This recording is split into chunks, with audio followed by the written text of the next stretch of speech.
which terrorist activities did these groups commit? A lot. Like, there was the one with the DFLP invading from Lebanon and then catching, like, I think it was like 100 children from a school and holding them hostage. You're using terms so loosely. When you talk about Palestinians doing all this, it's not invading. We're in our country. We're doing this in a country that they did it from Lebanon. They did it from They were exiled to Lebanon. Yeah, I know. Okay. If you're hung up on the term invaded, I mean, whatever, they came in from Lebanon. Yeah, but that's not the point. The point is that they held a bunch of children hostage from a school. How is that terrorism? They're a civilian population. You're using acts of violence, namely holding them hostage and they killed them. Well, that's in a normal society. Israel is the majority of Israel, if not all Israelis, are settlers. So if you would actually take objectives. Yeah, these weren't settlers. These were in 48. Yeah, but Israelis in 48 are settlers. Okay, so all of them are settlers. Yes. Correct. Okay, all right, fine. So all of them are settlers, yet there are civilians amongst those settlers, right? Like children? No civilians. No, children are not civilians. Riyadh, when I say they're all settlers, that's not my personal opinion. It's actually international law. Israeli Jews in Palestine are all settlers in 48. That's fine. Everywhere. Yeah. I don't think that's true, but I'll go with it. That's fine. There's still civilians amongst those settlers. Not all of them are military asset. Like the children. They're collateral damage. They're not. Okay, that's fine. You want to call it collateral damage, but they're still civilians. Okay, so you're using acts of violence against civilians to exact a political goal. I'm still waiting on one case. I'm still waiting on one scenario where Israeli children were deliberately attacked just because they're children. There hasn't been one case. They went to a school, bro. I think it happened by mistake, but that's not the point. You can bring up other examples that are better than this. Because the objective here was not the school, but it happened by mistake. They got lost. No, if you're talking about October 7th, he did not go to a school. No, he's not talking. I'm not talking about October 7th. I'm talking about DFLP. He's talking about the 70s. Even in the 70s, all of this is fucking Israeli propaganda. They never went to a school to kill children. Yes. Yes. There's not even a single source that we can authenticate as Arabs, as Muslims. Okay. I'm pretty sure No, it's not. No, it's not authenticated, brother. It's not authenticated. I'm looking it up. It's called the Malot Massacre. Okay, show me something from an Arabic source, not just from a U.S. or an Israeli or pro-Israeli source. No, check out what the DFLP itself said at the time. But regardless, there are examples of the Olympics and the Olympics is another example. Yeah, I just wanted one closer to home, but yeah. But if both these are reactionary acts to what? Yeah, sure. They are. That's why they are acts of resistance, but they are also terrorism. That's why it's not necessarily mutually exclusive. Right? You can have an act that is both terroristic in nature and resistance in nature. No, because when the premise of it is to resist, it can never be terrorism. No, it can't. That's not what you're understanding. That's not what you're not understanding. No, you can't. Because resistance and terrorism are two definitions that can never cross paths together. They can. No, they can't. Of course they can. Because the main idea of resisting a power that is occupying you is not, I'm not pushing my agendas or political beliefs in Palestine. I am a person who grew up and who was born and who originates from that region. So whatever I'm doing there, it's not me pushing my political opinions or trying to gain political means in Palestine. Because if I'm doing that, I'm actually trying to basically regain my country and regain my political freedom in the country that I'm in. Yeah, I agree. Oh, Susan, I'm not necessarily agreeing with you. I'm pushing back to see maybe you're right, but in what was it, Irish, right? The Irish, when they were trying to fight back, they would blow up pubs, and it was understood that they were using terrorism for resistance, and for them it worked out pretty good. Like it actually worked. Yeah, but again, no, Susan, I see what Sala's saying, and I see what this Benny Goy guy is saying. But yes, like linguistically, definition-wise, yeah, you can call it terrorism, but people don't use it that way. When you want to say something is a terrorist act, you're underlyingly saying it's not justified. yeah, Because it's demoralizing. Yeah, exactly. But Mr. Benny Goy wants to be a smartass. No, I'm just being literally honest. Like the IRA is a good example. They blew up pubs in like London, right? Yeah, to achieve a political goal. That's not terrorism. That's not terrorism. And like the guerrilla attacks that happened in South Africa, that's not terrorism too.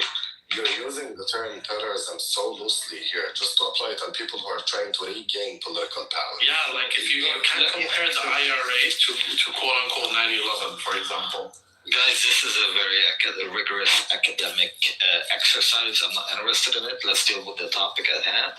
This is literally the topic of no, hold on a second. So, I want you to cook me food because you're a good cook. Okay, so, Benny Adam, you view October 7th as warranted? I would say the attack of military assets was absolutely, legitimate. But when it came to anything done to civilians, that was not, especially if that was the impact, right? So if you can establish, I haven't done this personally, that civilians were directly targeted in order to be taken as hostages or to be killed or whatever. Have you established that? That's no, I literally just said that. I want to answer. Ask me, Pran. There are no civilians over the age of 18 in Israel, by the way. That's not true. That is very true. Ask me. No, I agree. Absolutely not true. 1 second, Phil. What are you talking about? Okay, so. Like you're telling me a 75-year-old and 90-year-old is not a civilian? Yes, no, they're not. Okay, hold on, but you don't know if civilians were targeted. Okay. Wait, are the Haredim? Hold on, are the Haredim civilians? No. Those are not very dangerous. Yeah. Wow. Do they pay taxes to the state? No. Anyone over the age of Okay, so wait, hold on. They pay taxes. So the Israeli Arabs, the quote-unquote Israeli Arabs, the 48ers, they're not civilians. You know what the problem is? If they're like, But they're not civilians. I mean, you're saying no one over 18. That includes the Israeli. That's their land. It's their land. Okay, but they're not civilians? No, of course they are. It's their land. Okay, so someone over 18 is. Yes, someone over the age of 18. If they're Palestinians, then they're civilians. They're innocent. If they're not, Allah, someone. Okay, Wait, the Druze are Palestinians. Are they civilians? The Druze are not Palestinians. The Druze are not Palestinians now. Fuck the Druze. They're not. They don't identify as Palestinians. Some of them do. Well, I've never seen one. Okay, if there's one Druze that doesn't join the IDF and he sees himself as Palestinian, then okay, he's a civilian. Yeah, but we're not saying they're not civilians just because they're not Palestinians. You need to understand the pecking order. That's literally what you said. No, but he didn't give you context because he assumed you know. Israel is a militarized society. Anybody who's above the age of 18 and Jewish is required to serve in the military. They all hold guns. That's also not true. If it is true, actually. No, it's not. They can do national service. There are plenty of Jews in their parliament. Yeah, but you still, but that's not only still receive military training. I'm saying a 35-year-old who refuses to join the IDF is still not a civilian. Yeah, because they get imprisoned if they refuse anyways for 2 years. So, yes, everybody above the age of 18 who's not Muslim or Palestinian in the state of Israel is not a civilian. You're not Christian. That's their parliament. No, you can do national service instead of serving for the military. Yeah, but that's terrorism. Their national services is the act of terrorism. Bring blood stuff. Yeah, in addition, so if you're going to use that logic, then in Syria there was no civilians because also mandatory conscription. Except for are they actively occupying another people's land? You gotta ask yourself this question. Well, yeah. So, for example, they were actively occupying Lebanon for decades, right? So that would legitimize any Lebanese to attack any Syrian inside of Syria. And not the side of Syria. No. Sorry, Mike. Sorry, Susan. I'm going to disagree with this. If they attack any Syrian who is actively in the military inside Lebanon, then You didn't limit it to actively in the military. You said because they served in the military. Again, because it's their land. There's no two entities. Okay, so there was plenty of Syrian. No. Because Syria and Lebanon, two different entities, two different countries. Israel does not exist. So everything is happening under one entity, which is the Palestinian entity. They're trying to take it from us. So, Okay. So any Syrian inside of Lebanon who wasn't part of the occupation but did serve in the Syrian army, it was just a regular Syrian working a regular job, that person would be a legitimate target because they once served in the Syrian military that occupies Lebanon. Yes, that is called collateral damage. Yes. Wow, I've never seen. I don't think any Lebanese would make that argument. No, they would actually. No. Normal people would, because that's how it should be. If you're complicit in a system that is actively killing and occupying, And international law disagrees with you on that. society, who cares about international law? Well, you cited international law. Babies. You were the one who cited international law by saying that every Jew inside of Palestine, 48 or 67 is a settlement. You were the one who said it. Wait, are they not Are you doing the Jew settlers? thing? No, Are are they you not doing the Jew settlers? thing? Hold on. Are you doing the Jew thing where like you cite international law when it benefits you, but then you say fuck international law when it doesn't? Can I? I was not citing international law when I said that fact about Israel. I told you it's in their own. It's in their constitution. It's not international law that talks about You actually said it international. number. No, I didn't say. I said international law about something else. It wasn't about civilians. It was about that. No, it was about I was talking about open air prison in Gaza. No. You were talking about whether or not the 48ers are settlers. So, maybe Adam, I have a question for you. In your opinion, does Israel have the right to exist? Yes or no? As a Jewish state, no. Does Israel have the right to exist? Not as anything. Does Israel have the right to No, exist? I have a better. Theoretically speaking, theoretically speaking, if after 48 they didn't ethnically cleanse a single person, right, and gave everybody equal rights, then I wouldn't really care. He didn't ask you that, though. He asked you, do you think it should exist? Don't do hypotheticals. As it exists today, no. Okay. As what Israel is defined as today, no, I don't think it has the right to exist. So you're saying Israelis have the right to exist in Palestine had they not ethnically cleansed the Palestinians? So? And given equality given equal rights to all of us. Yes. Okay, you're the definition of a scumbag. Literally, the definition of a scumbag. That's fine. So you believe Israelis have the right to exist in Palestine?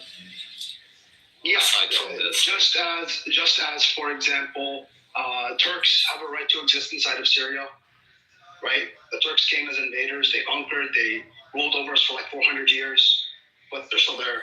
That is wow. You want to compare the Ottoman Empire and what it did in the Levant to what the Jews did when they came to Palestine? No, it's the same in principle. That's the thing. The difference is the ethnic cleansing component. That's why. Had they not ethnically cleansed the population, right? Then that's not true. The Arabs of the Levant were in the Ottoman government. They even reached the highest level of Ottoman government, and they even ruled over Syria and Palestine as representatives of the Ottoman Sultan. Well, I mean, they ruled under the Turks, right? But again, this is what I'm trying to say. So, had Palestinians been given equal rights? Yeah, but you're taking away the consent of the native population. You're just like, oh, well, sure, you can live here. Consent to The native coming in and ruling us for 400 years? No. The native population did not have an issue with it. Of course they did. That's why they revolted. No, that's not true. No, they revolted because of economic. No, they revolted in the very beginning. But then later on, they were just like, okay, this is it. Like, shouldn't happen. But did they fight back? Of course they did. When they were first conquered, they fought back. Okay, so my question to you, Benny Adam, did Jews not live in the state of Palestine before 1948? Yeah, they did. Quite small Okay. numbers, but yeah. So that is already a right that Palestinians did not have. Okay? Jews were able to live side by side. We say this shit to fucking people who are living in Canada and the States for all of their lives, but they don't know what was happening there. We bring up this point. I never thought for once that I would have to use it with someone that is considered my own people. Okay? So Jews did live in Palestine before the existence of the state of Israel. Correct. And that's their right. By you saying that if Israel exists in Palestine without ethnic cleansing and giving Palestinians equal rights, and then you compare it to the Ottoman Empire, that is bullshit. That is madness. And I want to know, in your opinion, what would be the ideal solution for Palestinians to get their rights? Are you One state solution. One state? Yeah. Okay. One state with the right of return as affirmed in 1948. What's the name of this state? It was 194. What's the name of the Honestly, state? I could give less of a shit. You don't care about the name of the state? No, I don't. Let's indulge. I care about how the people are living inside of it. Let's indulge in another hypothetical. If the Palestinians So, have like, the power, for example, Yahya, have there been ethnic cleansing and equality rights given to everybody, right? Then theoretically speaking, under this proposed democracy, because they were trying to, or they implemented a democracy, so hypothetically speaking, there would be a democratic system in which all people have equal rights, and then they can determine, the majority of people, which by the way would be Arabs, right, would determine the name of the land through a democratic process.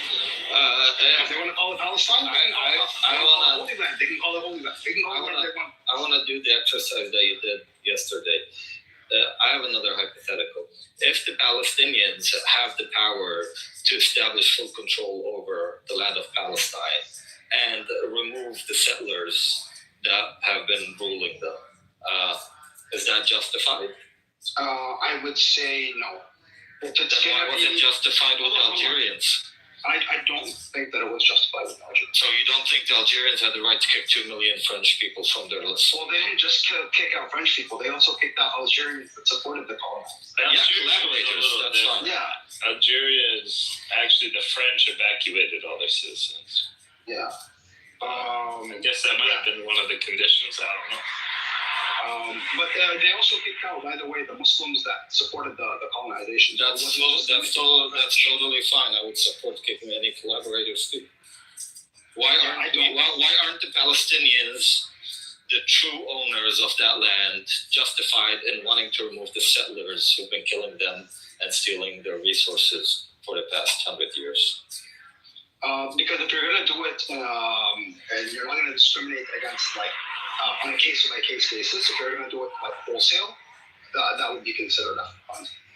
Right? You're just going to say, because you're a Jew, or because your grandparents came here 3 generations ago, then you're out. No, that would be cleansing. Then in your system, I would not support. Okay, that's fine. In your system, even if a Jew didn't necessarily engage in war crimes against the Palestinians, he is still the beneficiary of 4 or 5 generations of resources and land theft from the Palestinians. How is that an equal footing for the Palestinians inside Palestine and the one outside?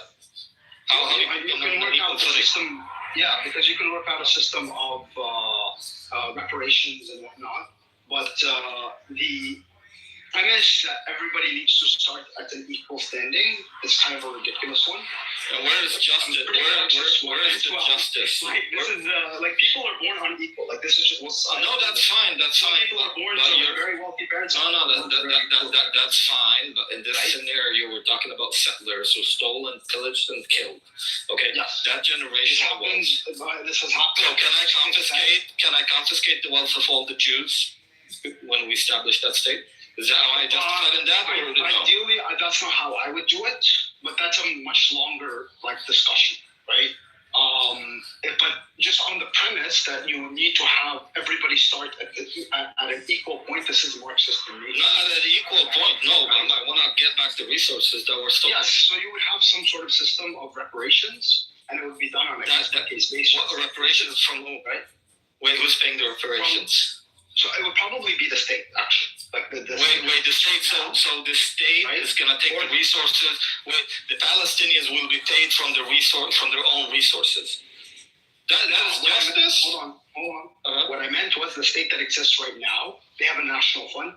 The state of Israel owns most of the land already, right? It's not, most of the land is not privately owned. Okay, but that state is gone in your scenario. Yes, so, but that institution would still be there, that corporation would still be there, right? That legal entity. So that legal entity, you would probably exact some sort of reparations from it and distribute it in as fair a way as possible to. Okay, and what about the land? You would do the same thing because that's how you're gonna get. How will I from the land?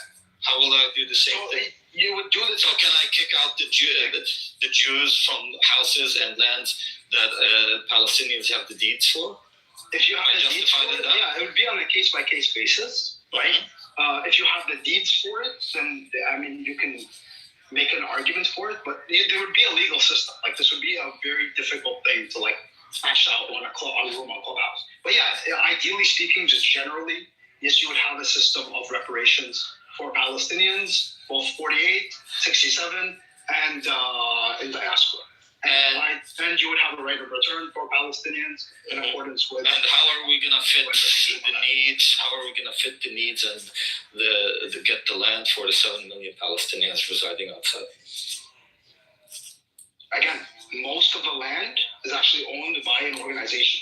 I forgot what it was called, but like it's not owned by a Is there enough? Is there enough land and infrastructure to support the? Yes. Yes. How do you know that? Yes. How do you know that? Dude, if you can squeeze 150 million people or 120 million people into like a tiny island in Indonesia, then yeah, you can fit 15 million people in Palestine. Yes. If done equitably, you can fit all the people that live there right now, plus the Palestinians in the diaspora. Yes. Benny Adam, hold on, just like, okay, everything you're saying is logical, like sounds logical in a utopian society and like in a system that is actually fair and just. But when I, as a Palestinian here, I'm telling you that I don't think it's fair that you force me to split Palestine with people that once upon a time ethnically cleansed my grandparents is not logical. I don't want to even do it. Like, I'm not okay with that. Life isn't fair, man. What, huh? Life isn't fair. Well, I'm not here asking you to tell me that. Oh, I'm not here like to asking for fairness. I'm here to tell you that this is my right, and I don't want other Dodgers to be living next to my house. And how do we have guarantees that they're not gonna do this shit again? No, it's not even about that. I genuinely. No, there's a trust issue too. That's a No, friends, it's not only that. It's not about trust only. I don't think they deserve to be living next to my house. Yeah, I agree with you. Everything they did, and they don't even belong here. I agree. Like, Okay. just Life isn't fair, man. It's not about fairness. I'm not here. No, if Palestinians and Arabs started rounding up the Jews on boats, are you going to be an activist to save the Israelis? Yes, I would oppose that. Because you're a cuck. Okay, that's No, you call me whatever you want. because I don't think it's fair. I don't think. I don't give a shit what you think. Okay, It is fair. It is. It's my land. It's my land. Right? But if you look at it on a case by case What's basis, that, Benny? if you have some random guy who's born to Jewish parents, right? it's not fair. Yeah, you just told. Yeah. And then you I know life is not fair, right? But wait. We strive for fairness. Listen, you told him it's not fair when it's his problems, but when it's a Jewish grievance, man, that's not fair. And then Because that's your problem. no, because Prince asked what I would do about it. Yeah, Right. I'm just saying, why do you put the value? And I think a one-state solution provides the most fairness. Yeah, one state for Palestinians. For Palestinians. I would say one state for everybody. Provides the most For fairness Palestinians. for the most people, which is why I do advocate for it. Bro, Will there be some unfairness to some people? Absolutely. Listen, That's unavoidable. But if you're trying to attain the greater good, we're in the 21st century, and you're still talking about fairness. And you said that you would protest against sending the Jews back to wherever they came from. I would protest against it too. Why would we send them back? Just fucking put them in prison for the rest of their lives or put them in the ground. Anyone that That's served in not- the IDF, that's put them not- in the ground. No. Anyone that served in the IDF, put them in the ground. I don't care, even if they're freaking 90-year-old. If they served in the IDF, they deserve to be in the ground. They don't deserve a Okay, but we're not talking just about the IDF. Talk about the Here's the thing. All of them are in the IDF. This is what you're not understanding. No, they're not. They are. If they're not actively in the IDF, they're in the reserves. This is what you're not understanding. I mean, in general, that's true. There's cases where, you have like a 90-year-old woman who came from Argentina to live the rest of her years out. She never really served. She don't know what the fuck's going on. Yeah. That's, there's some individuals like that. Okay, well then, as Susan said, collateral damage. F it. Yeah, and also I don't understand why I, as a Palestinian, have to hold the burden of these Jewish bitches that came from Europe. Bitch, go the fuck back to Europe. Like, it's not my fault. I mean, let's be honest. Look at South Africa. How is that? So approximately 69% of Jewish men and 56% of Jewish women in Israel served in the IDF at some point. So you got this from ChatGPT, right? Oh, I just Googled it, actually. Okay. All of them. Yeah. Gemini then. It's Gemini. Whatever. Okay, so how But it goes to show that, it's not every single person, right? look envisioning that society. Again, just because I'm Syrian and I know that like forced conscription is a real thing and that doesn't signify any kind of political opinion or whatever. Yeah, I'm sensitive to this a little bit more. If you're gonna treat every single The problem is the Syrians are the natives. army, Yeah, but they're natives to the land. doesn't matter. If you're They're natives to the land. It does matter. It does matter. It is the That's not point. the point. The point is It's that literally if you're the gonna treat point. every single person who served in the Syrian army equal to the Bashar al-Assad's regime, that would be retarded. But you can't compare an occupying power to a civil war that happened. I mean, there are a lot of people who call the Assad regime an occupying power. Doesn't mean it is. It's not true. Yeah, it's kind of is. I mean, it No, kind of it's was. not. Let's be honest here. The Alawis took over the nation. Yeah, the Alawi's Yeah, are it was an Syrians. internal occupying power, but an occupying That's power. just nonetheless. bullshit. I mean, ask a lot of Syrians, they'll agree with me. But And A lot of Syrians are dumb too. So. yeah, okay, that's fine, but it's the will of the people. I would say a lot of Palestinians are dumb. And the will of the Palestinian. This is the funny part about Benito engaging in these topics, because he comes at it from a very Western perspective, thinking, Hamas, Islam, so they want to. Bro, wallah, the secular Palestinians, they would do the same shit. They are even worse than Hamas. They don't have restrictions that Hamas has as a. No, I know, I agree with you. yeah, I am a secular Palestinian, and fuck all the Jews, from the baby to the old man. Like, fuck all of them. Yeah. Fuck these oven dodgers. Fuck all of them. And envisioning a society where we have one state and equal rights, dude. Like, well, it's gonna be. If you look at South Africa, it's fucking bad, dude. It's fucking. They cannot coexist. And in Palestine, it's 100 times worse than that. 1,000 times worse than that. There will be no cohesion in that society. There will always be conflict and problems. Okay.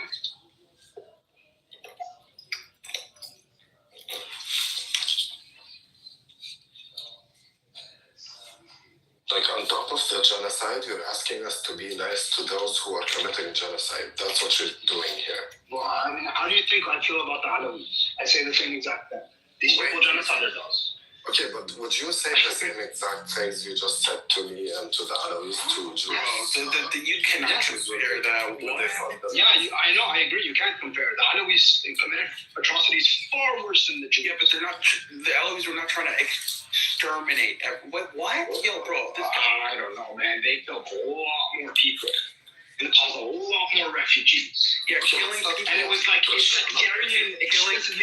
Like Prince, no. They would grab people that are like atheists, right? And they'd be like, I don't care that you're an atheist. You come from a Sunni background, I'm gonna fucking torture you until you fucking die. But let's And they had play Sunnis doing the torture? Okay.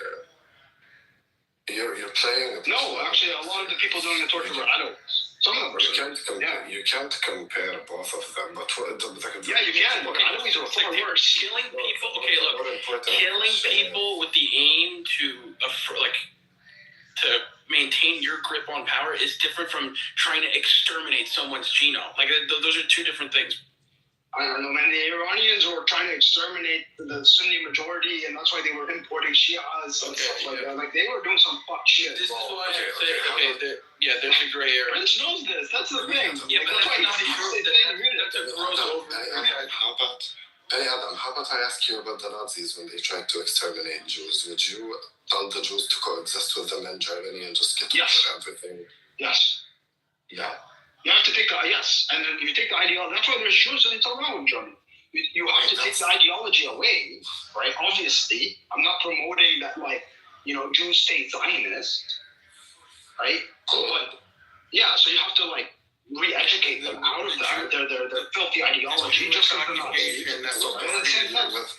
the Jewish occupation that was targeted for extermination were the Polish Jews. No, so you're basically telling us to put Jews in concentration camps so we can teach them to become un-Zionist and then we can live with them. That's what you're saying. Well, I mean, the majority of Germans were not placed in concentration camps to become I'm talking about Zionists. Yeah, I know. You're going to analogize it with Germany. Yeah, there were Germans, ethnic Germans that were placed in concentration camps, mostly outside of Germany. In like what later became Poland and whatnot.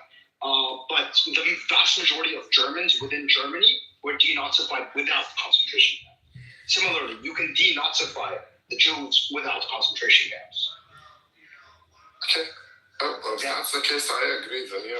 No, the problem, hold on. Again, it takes us back to square one. As much as he wants to bring all these examples, it doesn't fit because the Germans are native to the land and the Jewish Germans are also native to that land. Here we're dealing with settlers. Listen, knowing that. Not according to the Nazis, they weren't. Sure, but they are. We know they are. Here's the thing. Debatable, honestly. It's not debatable. The very assimilated people. Yeah, assimilated, but that doesn't necessarily mean native. Wait a second. Understanding the Palestinian culture, the Arabic culture, and the religion and the sentiment of the people, this will never work. It will never work. Are we gonna lie to ourselves? We have. The thing is, we have a lot of people in the Levant. Bro, you keep saying that when they came, we welcomed them. They didn't kill us. They didn't steal our land. They didn't. Oh, really? So no. Who? Like the Turks. They didn't welcome the men. For the love of they God. conquered. Yeah, Habibi. The Turks were not the only ones, and we were for the majority of the people were fine with the Mamluks. They were fine with the Turks. They were fine with the Umayyads and the Abbasids. That's the point. Hold on. The Mamluks were conquered by the Turks, right? Yeah, Habibi, the sentiment of the people at the time was not anti-caliphate. The sentiment of the people was never. Yes, you. No, they were anti-Ottoman. Yes, that's what they were. The Mamluks. The Levantine people. Okay, and then what happened? And when the Ottomans won, they did play out the Ottomans. They accept it because they have a lot of commonalities and they don't have an issue with it. It's not the same with the Jews. Oh my God, bro. It's not the same. You cannot compare us accepting an Islamic rule to the Jews who came as settlers, stole, killed, and pillaged, and wanted to exterminate. Steal, kill, and pillage? Of course they did. Not to us. Yes, of course they did. Not to us. No, they didn't. Yes, the Turks were actually yes, they were. And they were the prominent class in Syria for a long time. Well, he wants to compare the Muslim rule to that of the Israelis. It is not true. He's willfully ignoring the sentiment of the native populations of those lands at the time, and he's ignoring the sentiment of the Palestinian population today just to fucking win his argument. Yes, you are. But second, please. Wait 1 second, please. First of all, I don't even know why you were like painting the Ottoman rule as like Muslim. Forget about the identity of it. I didn't say Muslim. He's the one that said Muslim. I'm talking to France right now. The identity of it as the essence and the definition of what the Ottomans. Habibi, regardless, the people accepted it. Let me finish. Even though it was occupation, it was colonialism. So it doesn't matter if it. Yes, sure. You can say that. You can say that. But the point here is the sentiment of the people was not antithetical to it. It's fine. It was fine. They accepted it. The people accepted it. That's you can't talk about the Ottoman Empire as just like one random event that everybody. It was a long period of time. Yes. And in the ending years of it, people. Yes, I know. And the Turks were suffering too. But you cannot compare Ottoman rule to Israeli rule. You cannot do that. You can't compare any rule to any other rule. You can't compare it. But that's what Benny Adam is doing. The consent. Those governed gave the consent to the governor. That's the point. Yes, they did. At gunpoint, at night point. And they accepted it, and at night point. The people accepted it. You keep saying that. You keep saying that you have no evidence for that. You have zero evidence for that. The only reason we revolted in the past 100 years is because the economic situation was so fucking dire. People were starving. We did not revolt because we didn't want an Ottoman Islamic rule. I didn't say anything about it. Go on there. First of all, the greatest evidence is that they fought back against the Ottoman Empire when they were conquered. Prince, they didn't win that. I don't know why you're like lumping both of them together. No, Palestinians. He is. 48. Hold on. Palestinians in 48 accepted what Israel is doing because they're forced to. Imagine in 100 years somebody is saying, "Well, we consented to it." No, we didn't. We were forced to consent to it. No, it's not the same thing. لا it's the same. بعد يا حبيبي احنا بفلسطين اصلا احنا الوحيدين اللي ما رحناش ضد العثماني اصلا. حاج تحكي يا رجل. حبيبي العثمانيين they started pushing their language and their currency and everything. Yes, that's at the end. That's why we revolted. That's at the end. They weren't not just at the end. طيب يلا. Let's do a revisionist history just to say that the Jews settling in Palestine have a right because the Ottomans did the same. The Ottomans came. The Ottomans exterminated us. The Ottomans kicked us out of our houses and made us refugees because they wanted the land. It's not the same thing. No, my point, friends, is that there are a lot of different groups of people in the Levant that are not necessarily strictly native, quote unquote. We don't, and when we fought, because of the populace. Greeks, are Armenians. We never viewed any of those as enemies. Even when we were fighting the Ottomans, the Turkmens were not viewed as enemies, and they are not viewed as enemies today. That's the point. The Jews are viewed as enemies by the Palestinian people, not Zios, not Israel. The Jews are viewed as the enemy of the Palestinian people.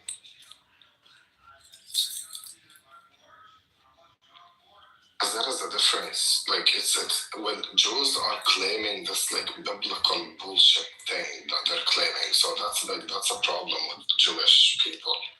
It's not just because they're Jewish, right? No, I agree. The ideology needs to be re-educated, but for sure. Yeah, like now, trust me, if like Muslims, like if no, not Muslims, because it's like give me a minority. If Greek Orthodox Christians, let's say, they favored the Greeks conquering the Levant to restore like the Byzantine Empire. مثلا Druze or the other ones, Kurds, if they have the same ideology as Jews and they're like claiming that God once upon a time gave them and therefore I will hate them as much. And if Muslims do it, I will hate them as well. But like we well, there are Muslims that do it. How? I've been told. I mean, obviously not in big groups, but like I've been told by Muslims, like very extremist Muslims. You said that. You just said that extremist Muslims. Yeah. But تخيل واحد يقول لي he was like some Nigerian or some like I think he was a Nigerian or Chadian or something like that. It was like me as a black Muslim, I have more right to Damascus than the Christian native person. Yeah, but that's not even according. That's not even according to scripture. You can't say that because the Christian has the right to that land. He owns that land, anyways. It's about interpretation and whatever, right? You know what I mean? But the point is that he has this understanding, right? some It of the doesn't matter. It doesn't matter. It's a fringe minority of Muslims. I know. Yeah, but with the Jews, it's different. With the Jews, it's different. It's not fringe. No, I agree. So here's the thing. When looking at polls of Palestinians about this future solution, till this very day, the majority of Palestinians maintain that they do not accept the one-state solution. They accept two-state solution, and there's a reason for that. No, actually, they're divided on that. No, they're not. I looked up the polls, and I remember looking up the polls. They're actually quite divided. No, we're not. Look it up. Well, these polls are fake, you guys. I live in Palestine. They never came for me with the census and asked me this question. If they never came to you, it doesn't mean they're fake. Come on, bro. Don't beat this. I mean, honestly, I'm always skeptical of polls or shit in the Middle East because, like, let's be honest, guys. When did Anyways, the point. Was it an Instagram story poll? Hey, do you support the two-state solution? Like, I don't understand. Anyways, regardless of the poll, too, you know the sentiment. Mike, stop playing fucking dummy here. You know the sentiment. Will the Palestinians in Gaza, the West Bank, accept a one-state solution? No, the majority would. The majority would say that we want our own state. We don't want to be with the Jews. That's the point. Now, there is a reason for the Palestinians supporting a two-state solution and not one, and that is because the Palestinians maintain that one day the power balance will shift and they will take the entire land. If you cannot change the sentiment of the people, then there will be no coexistence. And the sentiment of the Palestinian people is that. Yeah, but it's not even sentiment. Like, this is the norm. In any society, you can't live side by side with people who did what the Israelis did to us. And I don't understand why we always have this conversation in Palestinian circles. Like, let's surround all Jews and ask them to coexist with Nazis. Or let's go to black people and be like, hey, can you live with KKK members and can you live with white Okay, but then Bani Adam is gonna tell you that you Bani Adam told you though, and it's a fair argument. He told you that they destroyed the ideology, but I'm not fine with that either. I don't care if they legit destroyed the ideology. I want them out. Yeah, I don't care. No, but they do. I mean, there are Jews that live in Germany, right? There are black people who live in the South. There are, like I said, there's a lot of Syrians who live with Alawis. Yeah, but they're still suffering. Every group you just mentioned is still suffering. They're not. Jews in Germany are suffering. Forget about Jews in Germany. I'm talking about black people in the South. Yeah, black people in the South are suffering, but that's not because of the KKK, right? That's because of the ideology. That's because that's because of a lot of other things. But the system of I don't want to get into product. It's for a lot of reasons. I don't want to get into. But the point is that yes, you can theoretically live side by side with a group of people that have historically oppressed you, right? No, so long as because there is zero examples of people living happily ever after next to each other after once upon a time they fucked each other up. It's the Jews in Germany. And again, you can't compare that. We're talking about 7 million. We're talking about 50-50 population, right? The Jews in Germany are fake bitches. I don't even know why you think they're normal, like they're okay there. These are the rich Jews who stay there and they're happy because they assimilated. You need to understand that Jews can assimilate everywhere you put them because it's their religion. They're different. Let them assimilate into Arab society. Yes, they assimilate because being Jewish is a religious thing. But for black people, it's their like race. They can't. Yeah, I agree. So let the Jews assimilate into Arab society. No, make them Jews. Make them Arab again. No, they can't assimilate with Arab societies because they have historically. Yeah, Habibi, they are white Europeans now. Maybe it doesn't really matter. Actually, most of the Jews are Sephardic. They're not Ashkenaz. Honestly, Mike, you keep falling into Bani Adam's traps, bro. Listen, when we most of them are Sephardic, man. Assimilate. And it doesn't matter if they're Sephardic or Ashkenazi. At the end of the day, Jews have historically in the region assimilated. Bani Adam. When we talk about whiteness and European mentality, we're not talking about skin color or ethnicity because like if you look at it, everybody is white in that region. But the mentality that they live within and they believe in, it's European, white European. The mentality of the Jews? Yes, they're white Europeans. They're very Middle East. Even Sephardic ones, yeah, Benny Adam, even Sephardic ones are pretty much European white, bro. Yeah, They're like from Spain. not Middle They're East. the ones from North Africa. No, like, dude, even the ones from North Africa and stuff, most of them were either coming already from France and Spain, or they were there in North Africa and already became, they brought in French rabbis for the Algerian ones, right, to make them more French, all that kind of stuff. They've been European for a minute. Honestly, there's a lot of their lifestyle, bro. How do they live any different than Lebanese and Syrian? Lebanese, they're more comparative. Those are the ones. How do they know to show كيف يعيشوا, man? Come on. Maybe don't be shallow. I'm not talking about this quote unquote liberalism lifestyle that you're referring to. Then what else are you talking? I'm talking about ideologically and beliefs. Like these people are white Europeans, regardless of their skin color. What ideologically and belief wise makes them European? Like anytime Armenia? anytime you talk to an Israeli Jew, whether they're originally Yemeni or originally Ashkenazi, they always tell you, well, Israel is a democracy, we have tall buildings, we live like Europeans. They literally say it themselves. Yeah, but they want to be Europeans. They don't actually make it. They don't want to be. You want to talk about tall buildings? Go to the Gulf. They have They are Europeans. They are Europeans. Also, I'm not talking about tall buildings. They are the ones who are talking about it. I don't care. Yeah, that's what I'm trying to say. Is that actually, if you look into, because dude, I've been talking to Jude on this app for a while now, from Israel. They're actually very similar to us, believe it or not. That's not true, dude. Go ask the Palestinians. You keep saying you talk. Go ask the Palestinians in 48. See how similar. I can ping them in right now. Hold on, let me see. We're not similar. I don't know why you think we are similar to them. I don't understand. And I take great offense to that, Benny. Go ahead. Yeah, let them take offense to that. I don't give a shit. I do. You do? I don't give a shit either. For starters, at least we never fucked babies and took them on an island and trafficked them. We don't do that as Arabs. Who did that? Jeffrey Epstein. What was he? An Israeli Jew? Period. No, he wasn't Israeli. No, he was a Mossad agent, an Israeli agent. What world do you live in? You said he wasn't an Israeli agent? He wasn't Israeli. He was Israeli, okay. He has an Israeli passport. What are you talking about? Not that I know of. Go look at his files. Okay, can you bring up Dr. Adam in the audience?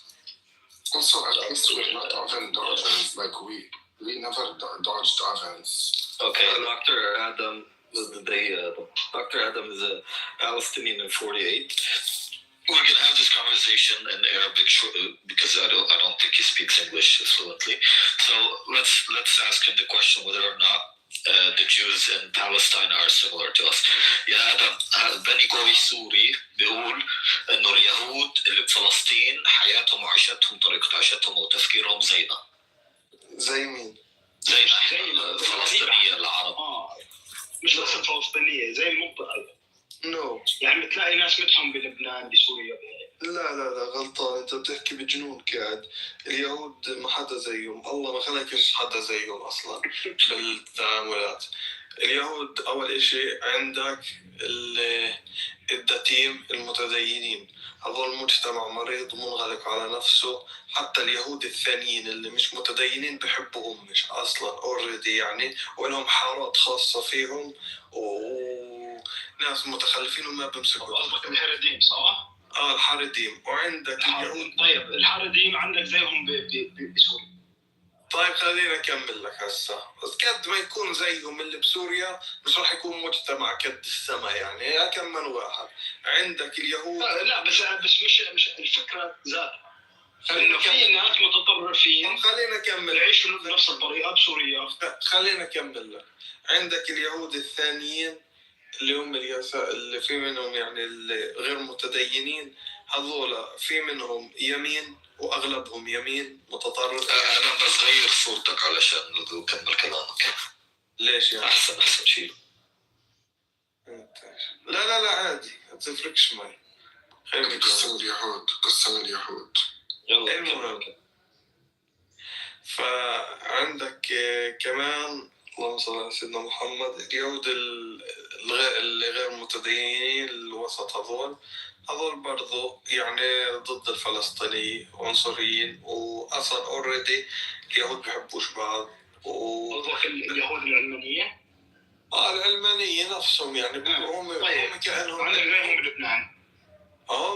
هم دخل شيء، هم رقص ومش رقص وكل شيء، ونفس اليهود المتدينين اجرام مش اجرام نفس الاشي يعني، بس الفرق اللهم انهم لبسهم غير ورقصوا مش رقصوا هالحفلات زي اللبنانية.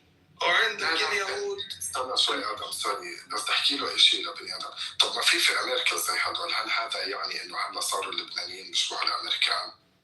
لا ما بالضروره، بس يعني شو عم بتقولي؟ لا بس شلون عم بتقولي انه هن على اي اساس؟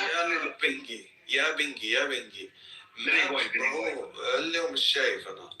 المهم اليهود عقليتهم مش زي عقليتك اصلا، يعني عندهم انهم شعب الله المختار، وعندهم هاي العقليه، وعندهم الاجرام، وعندهم الف شغله وشغله يعني، وعندهم لوم ما تفكر انهم الناس زينين يعني ما عم لك انه الشعب واحد زيه يعني شعب واحد ما بيختلف ابدا عن بعض، اكيد حتكون في اختلاف. يا اخي انت مثل كانك عم بتقول هم بشر واحنا بشر، هاي يعني شيء بالاخير يا الفكره المركزيه، بس خليني اروح لاني توصل لك الفكره المركزيه انه جوهر هاي الناس هو جوهر واحد، إن كان متدين أو غير متدين، إلا كل قليل منهم اللي هم أصلا ملحدين تقدر تقول، يعني هذول اليساريين على الآخر، بس الغالبية جوهرهم جوهر واحد، ناس بتحب الحرب، بتحب القتل، وبتحب الإجرام ومفسدين وشغل ربا دمار، يعني تدمير، يعني عقلية تدميرية مش عقلية طبيعية. هذا واللي يسجل يودي لهم يروح يودي لهم كلهم. أنا اسمي الدكتور آدم. يا الله شكرا يا آدم.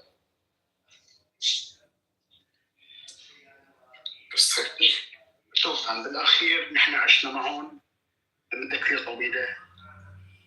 Then big up to Syria, bro. You keep saying that we brought you somebody from the 48. He's raised with them. He feeds them every day.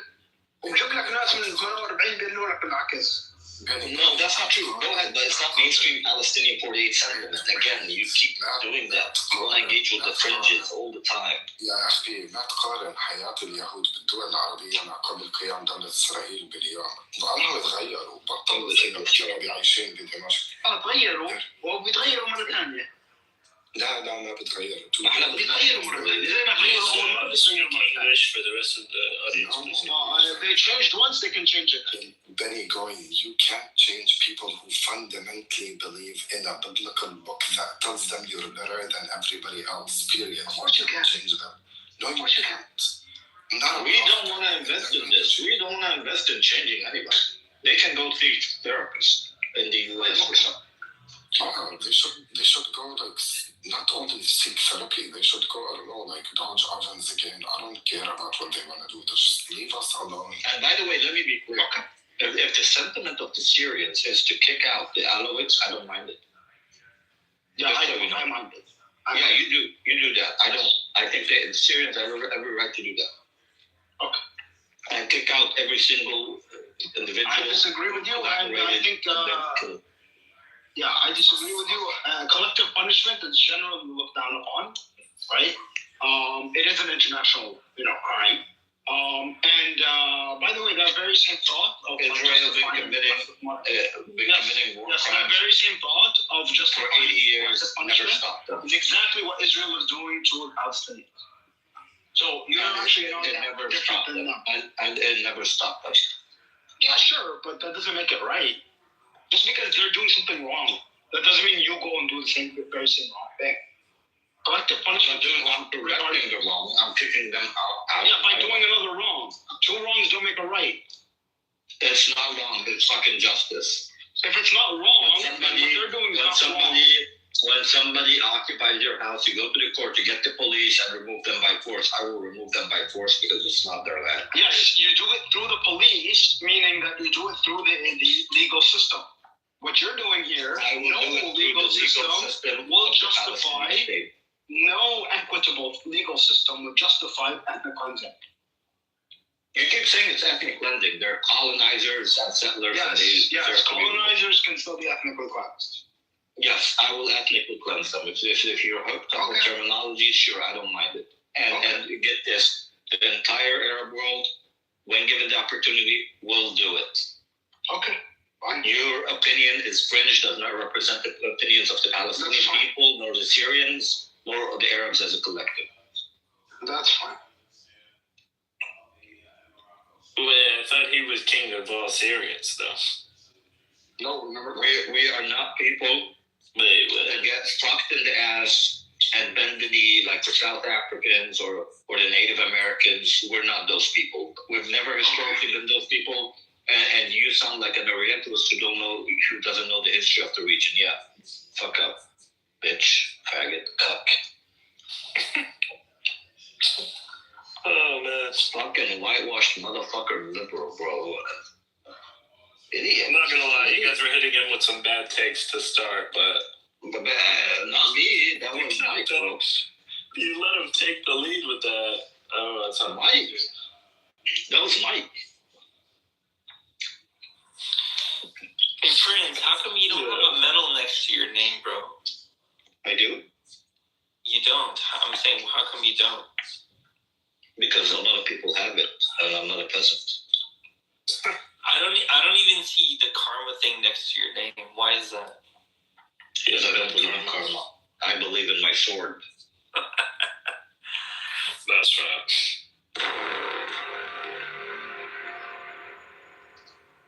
One stake my ass. How's it going over there, Taco? Chilling, man, chilling. Jack, is this Taco, I have a question. Taco. Taco, I have a It's a new question. one, yeah. This is 50. Okay, I'll let you. Taco, I have a question. If the Palestinian people shift the power of balance in Palestine and get the power, and they decided as a collective, we don't want these settlers to remain on our land, and they make deals with, they send the ones that have dual citizenships to whatever countries they have citizenships in, and they make deals with other countries and ship off the rest. Is that justified or not? Are you talking about in the? I'm talking about removing the Israeli, no, all of it. All of it? Mm-hmm.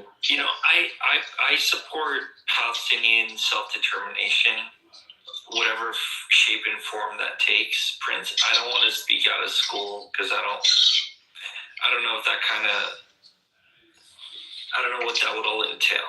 I mean, on the surface, it sounds fair to me, but I would leave that for the Palestinian people to decide. This Iranian is based, unlike the cuck, so-called Syrian in name only, who moved to the West and is fucking so hard just to be accepted. Are you talking about Benny Goy? Accepted. Yes, sir. Apparently, he went back to atheism. He's not a Christian anymore. Are you serious? I heard that. I don't know if it's true. I don't think that's true. Oh my god. No, I don't think so. Why does he call himself Benny Goy now? It's really embracing the goy within, you know? It's a sad thing to see, but oh well. Oh, Ben. Snow Bunny, get the fuck up here, Ben. Shit. The nigga was talking politics. The nigga was talking to us about collective punishment. We're not the League of Nations. We're not the United Nations. We are the army of Muhammad in Medina, and we are the story of Beni Qurayza. If you don't know what we did to Beni Qurayza, fucking look it up. Good. Wait, hold on. Snow Bunny is an Indian Zionist? No, she's No. Galilean. We'll report you for anti-Semitism. Everybody's crazy. And it has an Indian flag, so I'm kind of lost. Wait, David was talking about Dr. Allen not being as very to the sons. Who?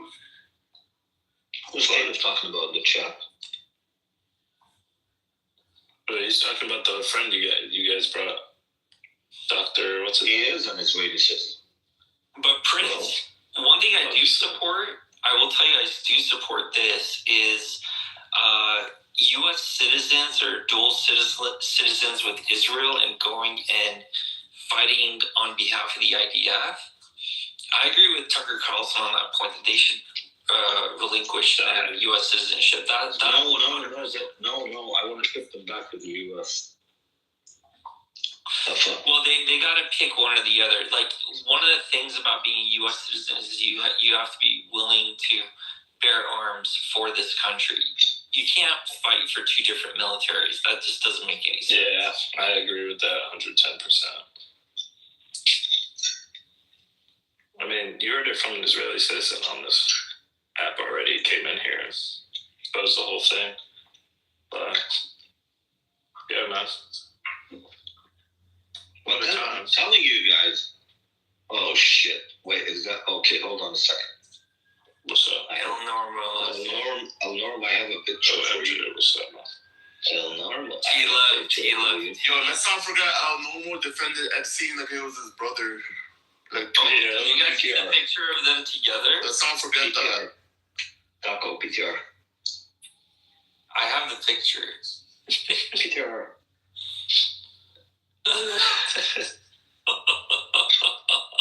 That's so good. But yeah, let's not forget though, he was defending Epstein like it was his own brother. 100%. Yeah, he was defending on the fucking raping of underage women, man.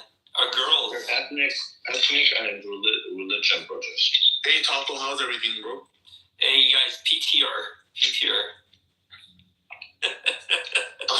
Oh my god. I saw this. I don't know if it's real. You gotta Oh, go back to Poland. Honestly, I wish it was real, but that's all I'm gonna say. Amir's in this room listening. You gotta when you go back to Poland. Bring each other. Miguel, I don't think, is he from Poland? Yes. He was born there actually. So yo guys, is there really gonna be like is the war started already? No.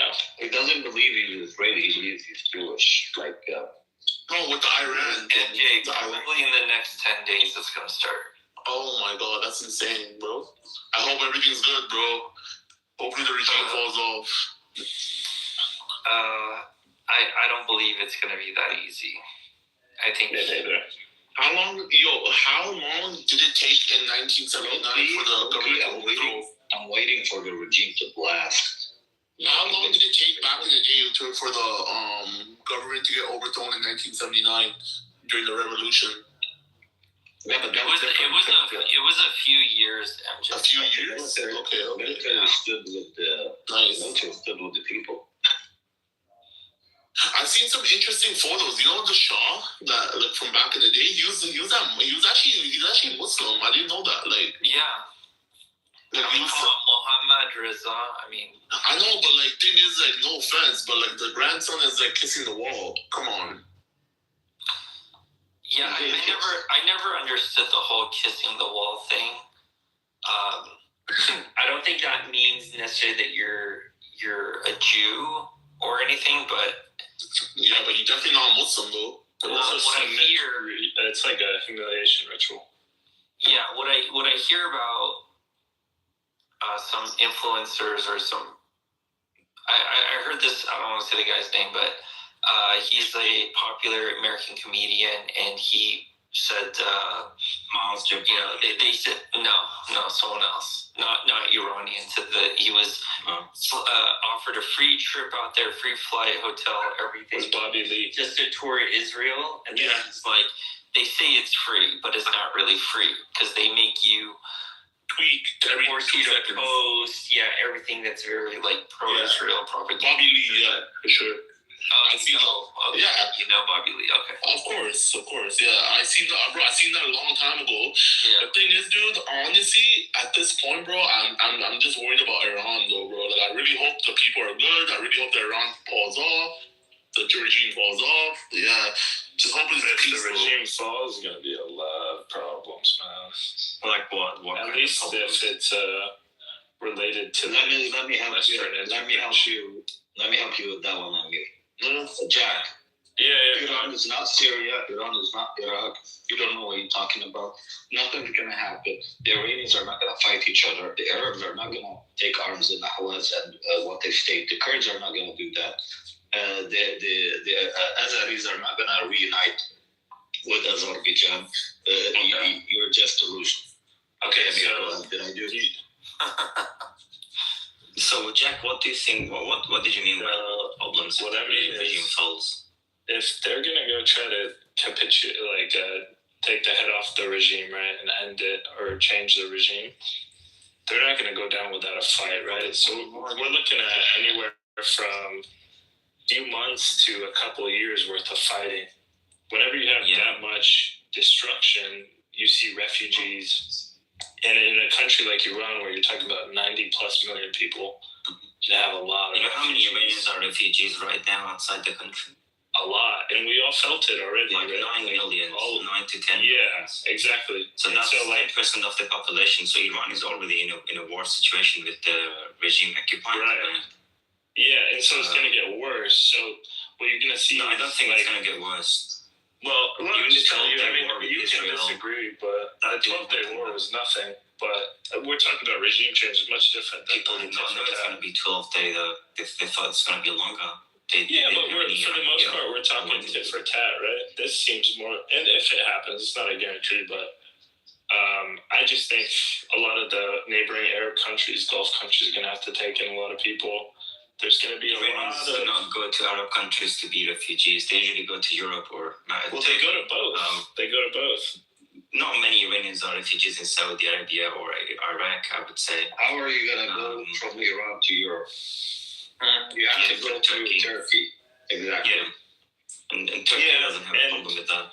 Is that the only issue that will rise by the fall of Islamic regime, Jack? Yeah. Is that the only thing you're worried about? No, there's going to be a lot more, honestly. Who's going to fill the power vacuum, right? Who's going to fill the power vacuum? And so right now, for democracy and inclusion, what we're dealing with, the power vacuum. Number one, real quick, what we're dealing with in Iran, we know what the evil is, right? Hold up. We know what the evil is, what we're dealing with the regime. What comes next, I have no idea. You say they're fighting for democracy so far, and Iran's entire history has never happened.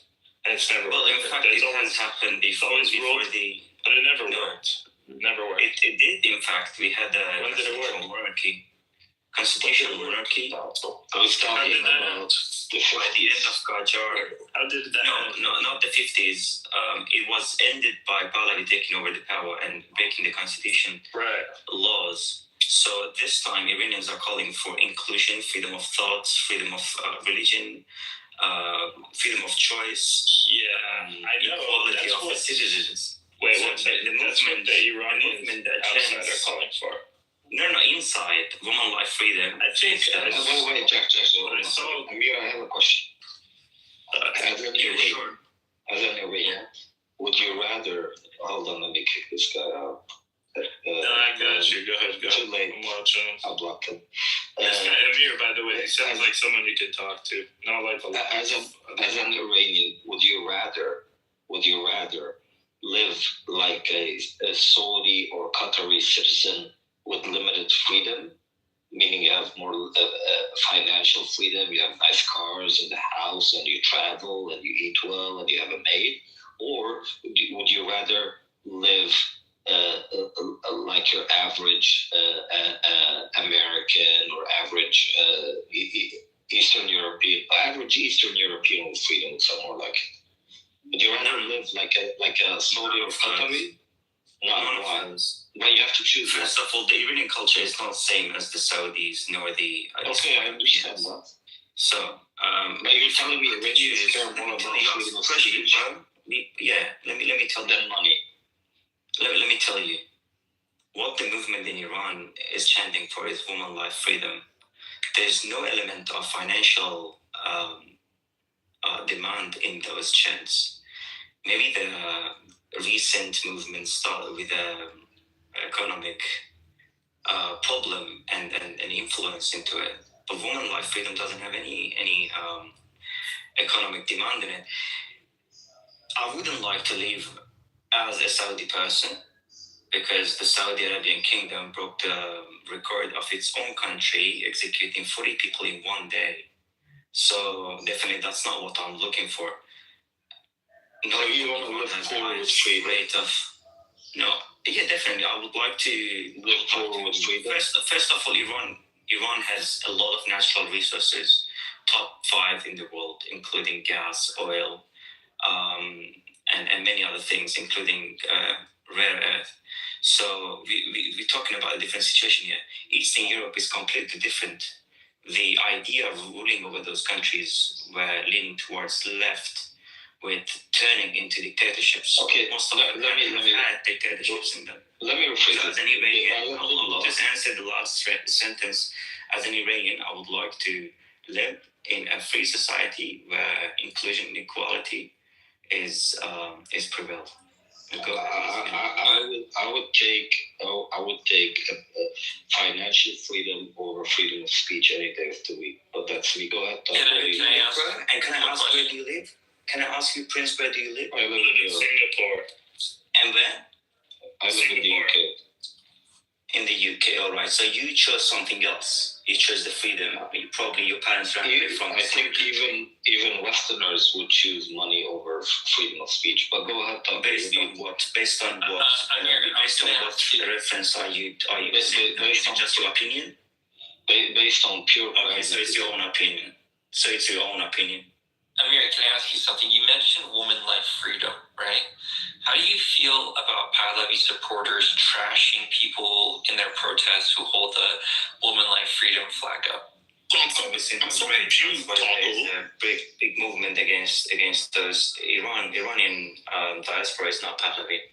Oh, can I ask you guys something? They are included in that, but most of them are supporting fascist ideology, which is one-man ruling, which we have seen in communism, in Islam, and in any monarchy in the world. Okay, so I have a question for the people, right? Especially for our Persian brothers. But who's in the right then at this point? Is it the government or is it like the Pahlavi supporters? Like who's like actually in this war? Who's innocent? Who's guilty at this point? In your life, there's never such a thing as this guy is innocent, this guy's guilty. No, but like obviously never think in binaries. No, but obviously when it comes down to like Israel and Palestine, right? A lot more nuance. Wait, I'm more interested in what I presented. Hold on. No, but hear me out. When it comes down to Israel and Palestine, I know Israel's in the wrong. But like subjective, yeah. When it comes down to like Iran and this situation, what's going on? Like I get confused. Well, it depends on how you come at it. Like, of course, you're gonna have people in both camps, pro-mullahs and anti-mullahs. But Taco, I'm more interested in this question about financial freedom versus freedom of speech. What would you choose? Would you choose to live like a Qatari, or would you choose to live if you Singapore versus America? $55,000 a year. My opinion is if Iran, say, had all was economically very prosperous, if you could say, be dirt poor, even poorer than now, but you get freedom of speech, versus be economically thriving but have limited freedom of speech. My opinion, I don't have any formal facts on this. I think most people would take economic freedom. Exactly, that's a model that they're presented to the world. One thing to teach you, Prince, probably you have some ideas that is based on just ideas, not facts. The countries that have equality among their citizens have higher GDP compared to the countries that do not have equality. Yeah, but that's not good. I agree with you, but there's no correlation there. It's not about that. They look at them like case study. I mean, these countries that you're speaking of, have mostly engaged in colonization and stole resources, wealth of other countries. That's how it helped propel them even further within the industrial. I'll tell you something too, Amir. Singapore is one of the most desired places to live, and it's a great quality of life. You can make a lot of money. You can have everything you want, but the regime there is extremely, extremely iron-fisted. If you littering, you're going to jail. Yes, complete dictatorship. They control everything. Having one, they don't tolerate crime. No, China is the same way. Well, China is the same way on a lower scale, right? So I said moving to China. In China, the people trust in their regime to provide them with a good quality of life. In turn, the Chinese people give them loyalty, and the Chinese government give them good quality of life, and they give them stability. I don't think that's true, because it works all over Asia. Chinese students try to rebel against the regime and how they were messed up. You know what they did? Chill. Economic situation is not the only thing. What are you arguing? What's your point there? The Islamic regime is shit, providing both of them, neither economic or human rights. They just trash with that. I get what you're arguing for anyway. So Islamic regime doesn't provide any of them. We don't disagree. We agree. Unless their own mafia, which is the Islamic IRGC. No, we agree, but where we disagree, I wholeheartedly disagree with you on this. The main impetus for the protest in Iran it's not freedom, it's not women's rights, it's none of that. It's because the people are suffering. There's poverty, and because of can you tell me what's the financial mismanagement by the regime. Can you tell me what's the financial element in the woman life freedom chant? This was I don't think. This wasn't women life freedom protest. This was, but this one, there are chants of woman life freedom. I mean, but you agree that this time around, people are not chanting. Sorry, I just have a question. Anyone can answer, Taco. Sorry. What's the element in death to the dictator or regime must go away? What's the financial element into that chant? So, Amir, I'm Iranian too, okay? What I will say is... I think you were born in Iran, or your parents are Iranian, not just, probably living in the US or anywhere else. Yeah, I'm sure but I've been to Iran. Well, you can't tell an Iranian. You've been to Iran, that doesn't make you Iranian. I've been to Saudi Arabia, does that make me a... Yeah, but you can't, hold on. Let me, you can't tell a Persian man what he can, what he is, dude. That's not fair. I'm sorry. Being Persian is an ethnicity. Being Iranian is a citizenship. Yeah, that's true as well. Okay, just share your opinion as a person. It doesn't matter where you're from. Yeah, but that's his ethnicity though. So you can't. You don't really sound high in your IQ. Just calm down, bro. Jesus Christ, guys. Okay, listen. You're Islamophobic. Iranian people are upset. I'm proudly Islamophobic. You have a problem with that. Yeah, you're a faggot. Wait, hold on. That was Muhammad was a faggot. Don't insult me. Wait, hold on. This is why no one supports you. No, wait, Jack. So you're a hypocrite, right, Amir? Because you claim you support freedom of speech and freedom of expression and religion and this and that, but you wanna trash on an entire segment of your population. That's exactly the freedom of thought is. So what would you do to the Muslims of Iran? What are you gonna do to them? Muslims in Iran? There are many people who protest on Muslims. And you just called them all Iranians are Muslims. No, I said Muhammad is faggot. I didn't say your dad's a faggot, bro. No fucking saying that. Well, you're fucking Reza Pahlavi is the biggest cock in the world, bro. Maybe I'm not sure. To be fair, if me and my entire family were getting butt fucked by the Ayatollah, I'd probably think he was a faggot too. So but it's okay. It's only 50 years later. But I don't really think that you are level chance. Yeah, but stop talking about Islam as a whole, then you fucking idiot. Talk about the fucking situation. Talk about the shitty government. Don't talk about Islam. What's the idea behind the Islamic regime? What's the hold on. Hold on a second. What's the Islamic regime? What is the Islamic? That's a Shia regime. Hold on. I mean, Shias are not. Hold on a second. So Shias visit Mecca. Do you mean that non-Muslims visit Mecca and go? Hold on a second. Hold on. Funny. Amir, here's the thing, right?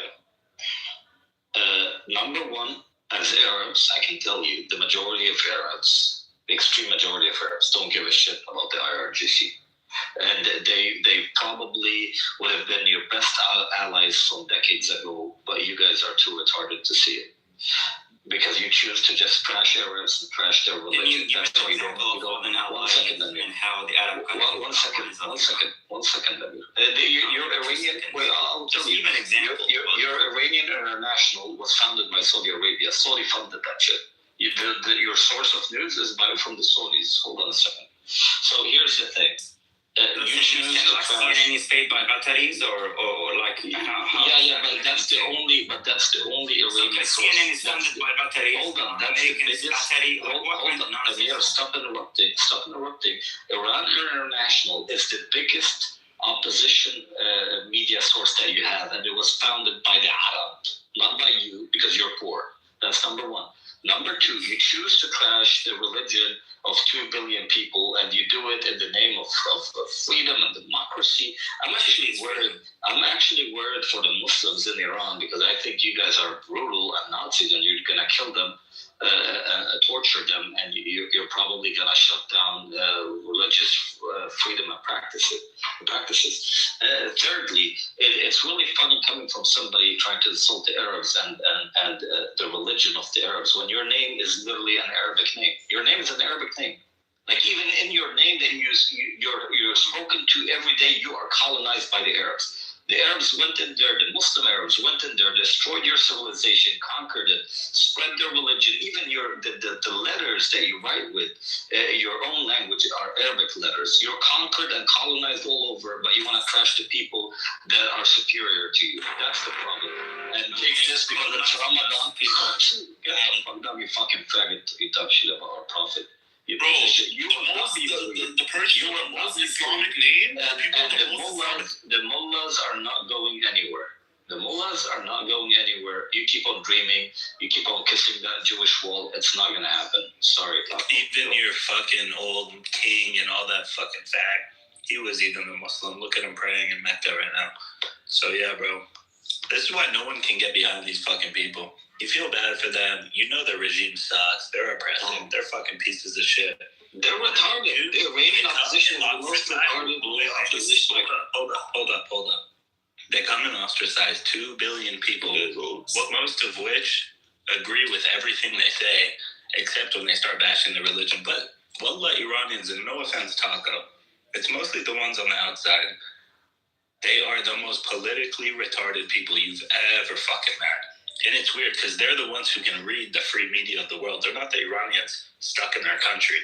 Can't read shit. Yeah, Jack, just like, I don't believe in grouping all Israelis or all Jews with their government or with Zionism. I don't group all Arabs with their respective governments, and not all Iranians are Reza Pahlavi supporters. So I'm sure you guys realize he didn't say that, Uncle. He said the Iranians outside. No, I know. And I'm, as an Iranian on the outside, I'm not like one of them, you know? Yeah. But you're a minority, and you know that. I know. But you know you're a minority. No, I know. I realize that. I despise the regime as well. And you want to debate him because he's raising his hand.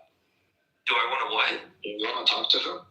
Because I'm not talking to him. No, you're not really interested. I mean, you're low in IQ, just like Muhammad and Allah. So Muhammad, the one you're talking about, conquered your country, destroyed your civilization, destroyed your religion, destroyed your the alphabets, the Persian alphabets. He's not in the room. Muhammad you're talking about. No, he is. Muhammad that you're talking about shut down that stupid Zoroastrian fire that you had. Right, that's the Muhammad you're talking about, and your name is Arabic, bro. Your name is literally Arabic. Your dad's name is in Arabic, your mom's name is in Arabic, your sister's name is in Arabic, and you come here talking your shit. What have you done? We've conquered you, bro. We colonize you. We colonize your head, your mindset, your ideas, your thoughts. You revolve around us. Okay, all right, Prince, calm down, brother. It's fun. Just like you don't like hold on, Prince. Just like you don't like, I'm here saying those disgusting things about your religion. The Zoroastrians also, to me, they shouldn't have their religion bashed out, even though I don't think anyone in this room is Zoroastrian. But we gotta all back off and not fucking disparage each other's religion. I didn't disparage Zoroastrians. I said we destroyed the religion. Taka, I agree. Because I don't. Did I say that? It is, to be honest, Taco. But people come and they basically say shit like this.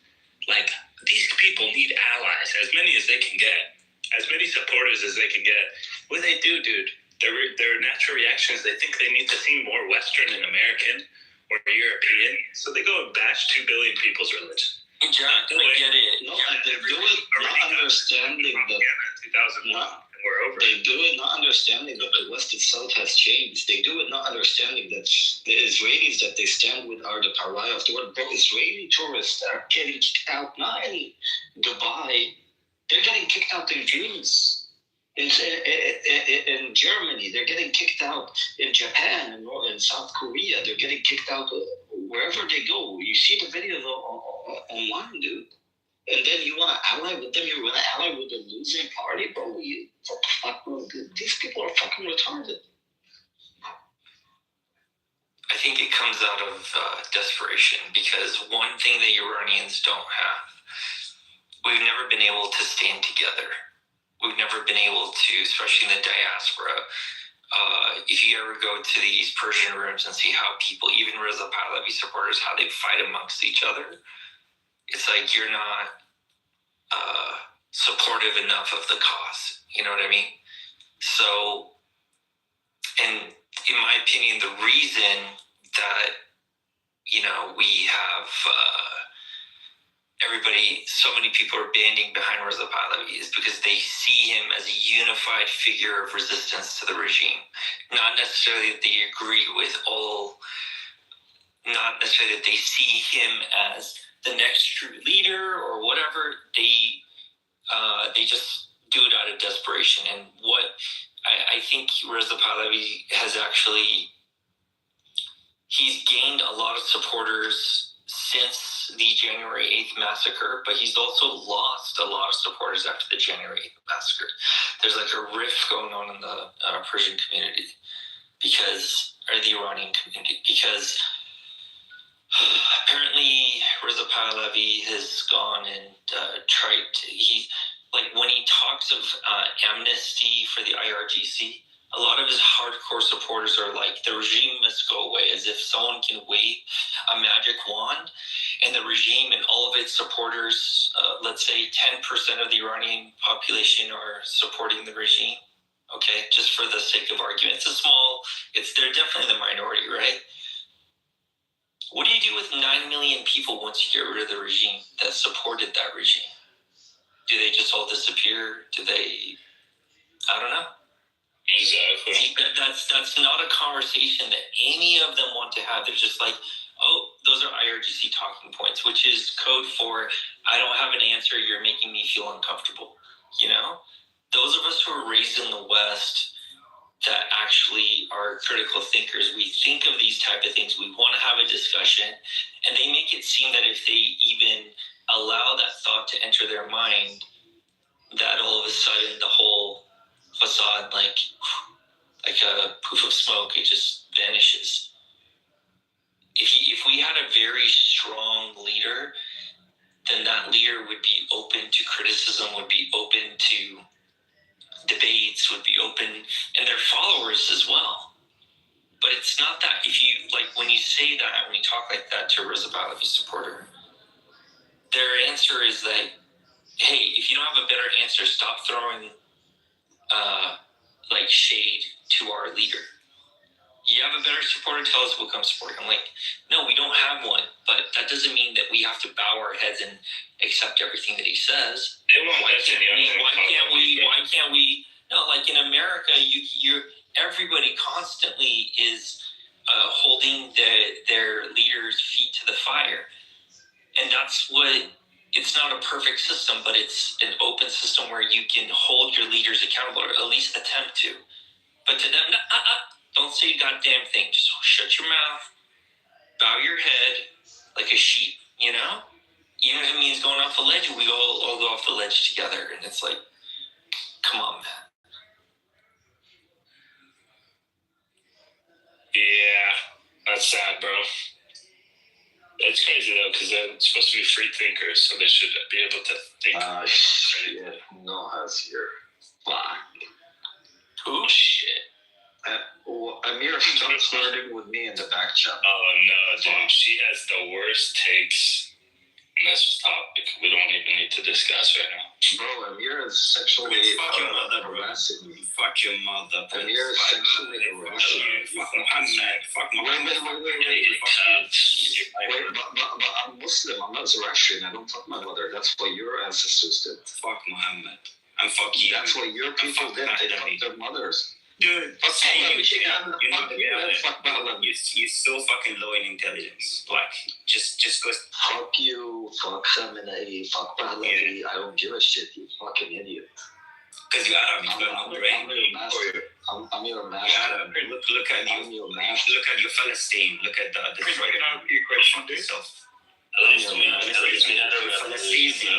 You Palestinian, you know do shit.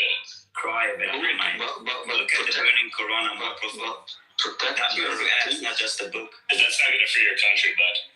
You did probably. Yeah, it won, but it burns your ass. And crying online is not gonna do it either. Fuck you. No. Fuck are you, Jack? You left this morning. Yeah, buddy. US. Fuck no, fucking Jack, who the fuck are you really, tired? Are you in the West? What the fuck are you? I really feel sorry for Saku. Jack, who the fuck are you, bro? See what I gotta deal with? Your whole Tell me your ideas. Tell us who you are. Fuck Prince, he's really nice. Who the fuck are you, bro? Yeah, you gay, man? I'm not Ayatollah today. I'm not Ayatollah. So Prince and the gay man got together. Saku, you shut your mouth, man. No, Prince and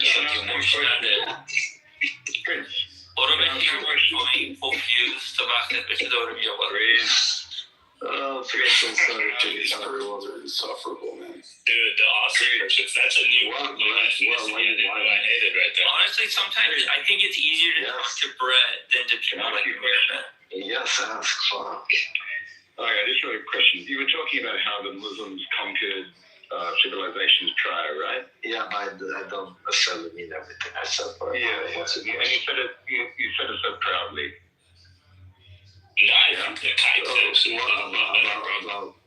About conquering. Okay, yes, that's a conquering that happened. Okay, that's fine. I'm happy, and I accept that fact. So why would you have? So I'm a bit confused as to why you're so critical of Israel, friend. Why are you so critical of Israel? I don't understand. I don't understand your question because I don't accept being conquered, and I'm still fighting that the Iranians accepted being conquered and they became Muslim. So you're happy to own it that Muslims conquered for 1,000 years, yeah? So I'm a bit confused with the hypocrisy. But Persia remained for the Persians, right? And the Muslim Arabs did not ethnically cleanse or try to eradicate the Persians. They just became Muslim and they've been ruling their country for centuries. I wonder if the people... No, if the people stood up and rose up against the Muslim invaders, nice thing to say. It's just not an. I think. Can I just ask you a question, Tucker? Go ahead. Prince asked me a question. Go ahead. Yeah, I was just asking, if the Persians fought against the Muslim so-called conquerors, right? They did. They did. So what did the Muslim conquerors do to those that stood up against them? They fought them. They fucked them, right? They fought them. They fought them. What's the point? Okay. Well, I'm just confused with the hypocrisy. No, you shouldn't be. It's not hypocritical because you have to understand The Persians accepted Islam, became Muslim, and what happened to the Persians? You're missing Brett's point. Let me interject here. Here's I think what Brett's trying to say. What he's trying to say is, if you are happy about Arabs conquering Iran, fucking them and converting them, why are you against Israel conquering and fucking its neighbors in Gaza? I will tell you why. If the Arabs did to Iran what the Jews are doing in Palestine, then I would be against that. And what the Arabs did is they conquered an empire that was out there to kill them. It was the Persian Empire who started sending out troops to fight the Muslims, not the other way around. The Muslims were weak. They were dwellers in the desert. Hold on. The Muslims were dwellers in the to take on one of the biggest empires in the region, that is the Persian Empire. But they had to fight, and when they fought, the Muslims won. And the Muslims did not mistreat the Persians. The Muslims did not rape and pillage the Persians. You will not find a single record. You will not find a single record from Persians claiming that. That's exactly why. You just said that, though. You said those who were belligerent. That's exactly why the Persians were able to join Islam, become Muslim, and rule their own country, right? The Persians were not colonized by the Arabs. Hold on, and here's the thing: the Persians consented and accepted. I do not accept nor consent to being conquered. I'm still fighting, and that's the difference. I'm telling you, you conquered me, bro. I will fight you. Prince, those who were belligerent, you just said before, they killed them. Yes, you are killing us. Yes. Right, so I'm a bit confused. So you're saying... I don't know why you're confused. Are you retarded? I'm telling you, you conquered me. I don't accept it. Wait. Jew, shut the fuck up. Prince, 1 second. It's very simple. This guy's playing retarded, bro. Jews are not this dumb. You literally walked him to the point, and he turned around. Hey, Kike, he's talking about settler colonialism. Yeah, okay. Who sent him to the audience? Yeah, bro, he's playing retard, bro. I don't deny being conquered, but what I'm saying is I'm still fighting. I do not accept the conquest. I'm not yielding. Okay. I mean, I was just trying to. I don't think you understood his question. That's what his question was. So that's. Come on, Maxi, since you want to laugh, come on. But Prince, as an Iranian, I'll say this, dude. Please do not. Bro, this is my profit. I don't give a shit. Come on, dude. Why would you kick me out? Why would you kick me out? Iranians are proud. Don't play retard. You're a smart Jew. We don't want to be told that we were conquered by Europe. Well, I don't want to hear anybody cuss my prophet. Islam sentiment, dude. Prince, yeah, but please don't say that. No, I did not. No, I'm not saying what Amir did was right. I cursed him out in Farsi too. But please, dude, do not say that it's highly offensive to Iranian people to be. Why did you kick me out? Jack, why did you kick me out? Because you're dancing around the point. I'm telling you, I don't get this. You conquered, and I do not accept it. I do not consent. I'm still fighting. No, that's fine. You're killing me. You're killing me. I didn't argue against that. I didn't argue against it. You have a right to fight, man. I was just arguing a point. You said that the reason the Arabs conquered Persia is because they were going to be beaten, right? So they did it as an act of, what do you want to say, right? So I don't understand the difference. The Palestinians also want to conquer the Jewish nation. So don't the Jews have a right to stand up for themselves? The same as the Muslims did against the Persians? I'm a bit confused by the hypocrisy. You don't have a right because you don't belong there. Well, wait a minute. Let me tell you something. Iran, right? If Syria, but the Arabs did not settle in Iran. Are you retarded? The Arabs didn't settle in Iran. No, they didn't. They didn't move the population. Conquer Iran. Oh my God. Yo, Taco, you want to help us out with some Iranian history here? The Arabs did not move the population from the Arabian Peninsula into Iran, kicked out the Iranians and took their land. The Arabs merely ruled for some time, spread the religion, and the Iranians ruled themselves. The Persians ruled themselves. Hold on, let's bring Arya up. this current. He knows more than I do on this. Arya Biwala. How are you? I don't know about the history, but I was just, I kind of agree with Brett. So I said, like, I feel like Prince said that you don't, like, belong there. So I'm just asking, like, who are you to say, like, who like, which people belongs to where? I'm the owner of the land. I'm the owner of the land. Do I belong in Iran? Arya, do I belong in Iran? You don't own Palestine as well. Okay, I don't get it. Do I belong in Iran? No. Then why? What the hell is that? Why do I not belong in Iran? Why? You come across as so Hold on, Brett. Don't do that. Arya, who are you to tell me I don't belong in Iran? Because I mean, Iran is a country, so are you belonging? Do you feel like you belong to that country? I want to move to Iran and take a land and live there. Well, are you telling me come in. Yeah, for sure. Yeah, come in. His grandparents promised him Iran 3,000. And I will bring my family, my relatives, my friends, and we're gonna build a settlement in Asfahan. We're gonna need some of you guys to move out. You get Iranian passport, and you're gonna live there. No, I don't want the Iranian passport. I'm gonna move to Ahwaz. You can just want their Persian food, don't you? Is that the whole reason? Yes, Persian food and women. But Arya, I'm gonna move to Ahwaz. We're gonna build a state in Ahwaz, and we're gonna have our own passports. But that's like within Iranian country. There is no Palestine country. There has never been a Palestine country in Iran. When was there an Iranian country? Of course, since 2,500 years ago. Since 2,500 years ago. We can talk about the European nation, not to talk about Palestine. One second. Brett, this is an internal conversation between Middle Eastern neighbors. Stay out of it. Arya, show me when in history there was a Republic of Iran.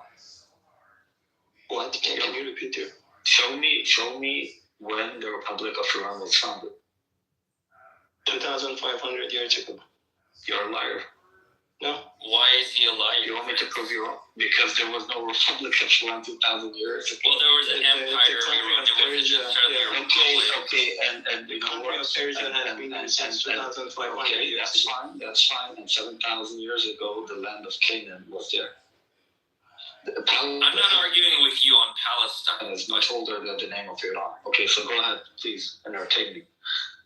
But I'm saying during the Ottoman Empire, the Ottoman ruled that region. There was no Palestine. And then once Ottoman left and Britain. So where did Palestine go? I don't get it. Palestine stays there, but Britain asked Palestine and okay, so for the Ottomans ruled us. But we were there. The Ottoman didn't rule you. The Ottoman ruled that region, which you. Then how is that different? Is Syria a land, a country, a state? Ottoman used to rule Syria, and Syria accepted like whatever. So you didn't accept. Syria started to invade. Oh my God, bro, taco for the love of God, bro. I didn't bring Arya to talk about Palestine. I thought he was going to talk about. If he had the opportunity to talk about his own shit, and then this is one oppressed guy trying to shit on Palestinians. This is crazy. No, I mean, just. Wait, Arya. Golda Meir said she was Palestinian. Like, what are we even talking about? Bro, wait, is Arya Persian? He is. He's Iranian. Okay, Arya. Are you advocating for the freedom of the Iranian people? Yeah. Are you advocating for freedom and justice for Iranians? Yes. Why do you think they deserve it? What's what? Do you support the Palestinians getting freedom? Yeah.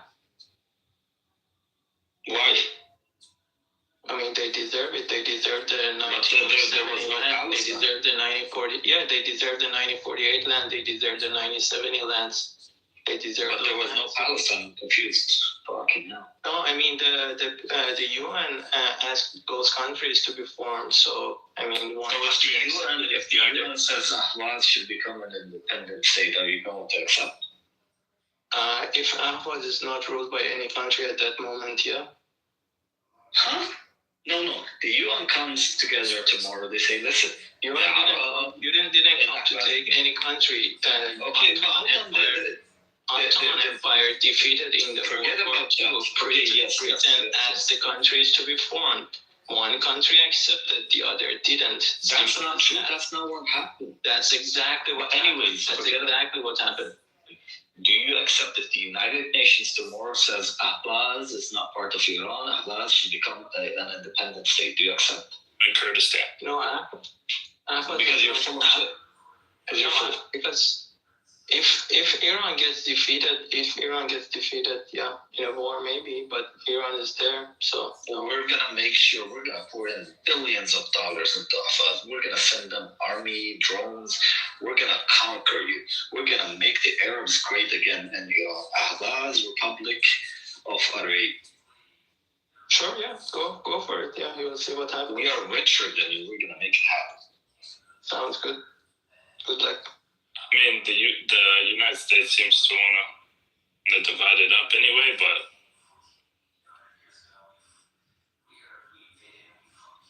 oh, what's up with the Persians?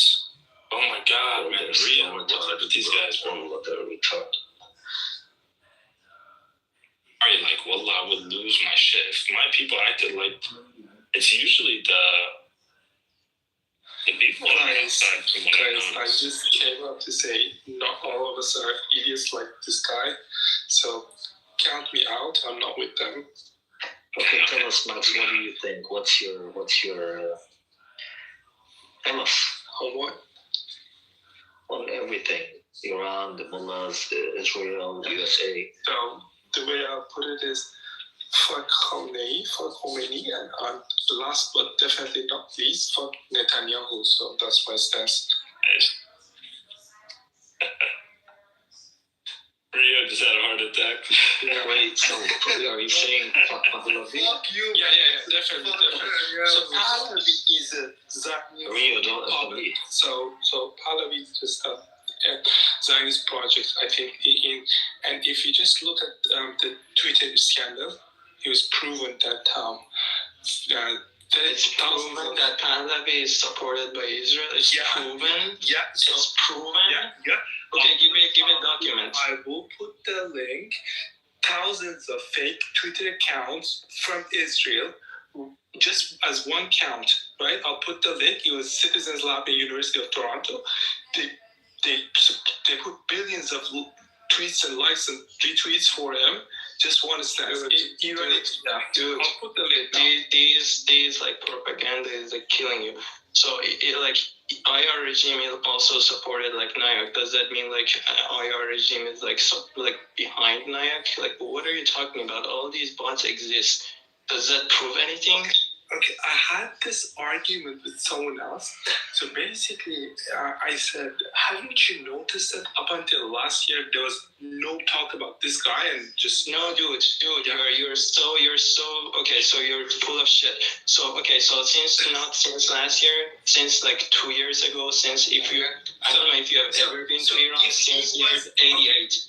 Okay, be quiet. Since 2009 when the Green Movement happened, Pahlavi supported the movement. Since Mahsa's movement, Pahlavi supported it. Pahlavi always had supporters. The fact that you didn't hear about them doesn't mean that it didn't exist. No. I didn't say it didn't exist. Look, if this guy was anywhere close to being a leader 2 years ago, when this guy Pezeshkian people were voting for him, he would just put a simple statement, hey, don't vote or anything like that. So no one was listening to him up until 2 years ago. And then a huge, massive campaign led by Israel came, the media and money and everything came behind him. So I don't accept him as a... Dude, you're dumb. So how come people didn't come to the street during the 12-day wars? If Israel is so strong, how come people didn't come to the street in the 12-day wars? What does it have to do with any of this? You said Israel supported Pahlavi since last year. The war happened 6 months ago, and Pahlavi asked people to come to the street. So how come people, Mossad, everyone didn't act during the 12-day war? If you were supported I'll by turn it Israel, around on you. I'll turn it around. no one came to the street. I'll turn it around on you. People would come to street anyways. He's just riding the wave. This idiot is just riding the wave. And next time, when there's the next call, and then no one shows riding the wave, whatever. So the protest started for 10 days. He asked people to show up, and then millions came out. So I don't know if you want to call it riding a wave or whatever. I don't know how old you are. I was in the streets in 2008. So look, they put same as me. Okay, so look, they put sanctions on Iran. Okay, and they've made millions of people drop from middle class to absolute poverty.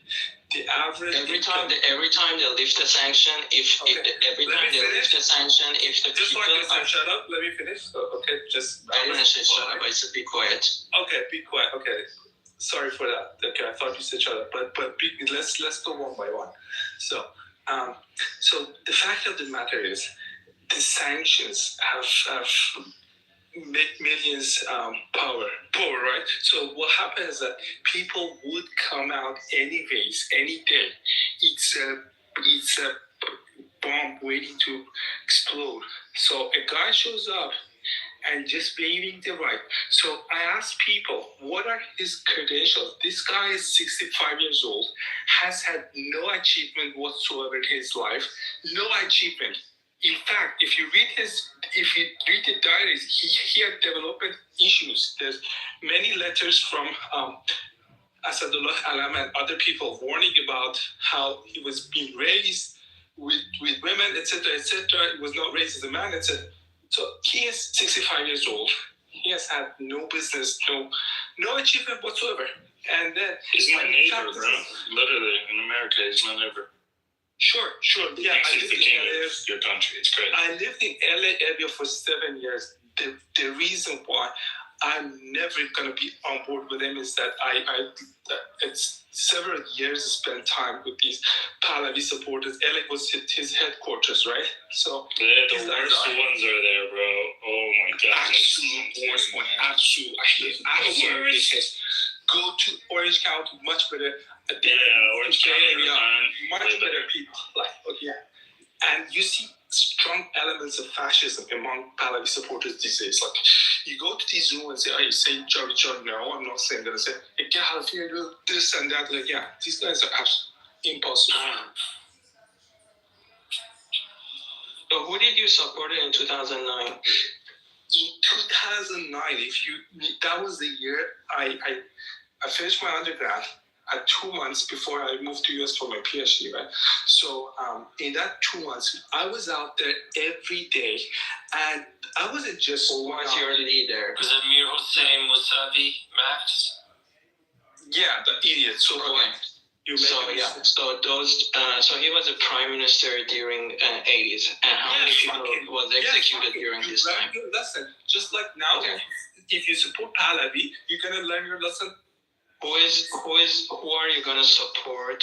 You said like for Khamenei or whatever. Who are you gonna support leading you toward that goal? Anyone but Pahlavi. Okay. So you're basically Pahlavi folk. So I was excited. Basically, what I'm trying to say is, number one, I think the people who are excited about a foreign intervention in the country, just excited. Did they go to these rooms? How they're getting. They should be shot. I just have a suggestion for you. Instead of gaining your identity by denying Pahlavi, try to find a leader and promote him. Sure. That's my suggestion to you. Sure. Yeah. I'm not gonna say. And I'm I keep telling people the same thing. Yeah, sure. And so there are many arguments against him.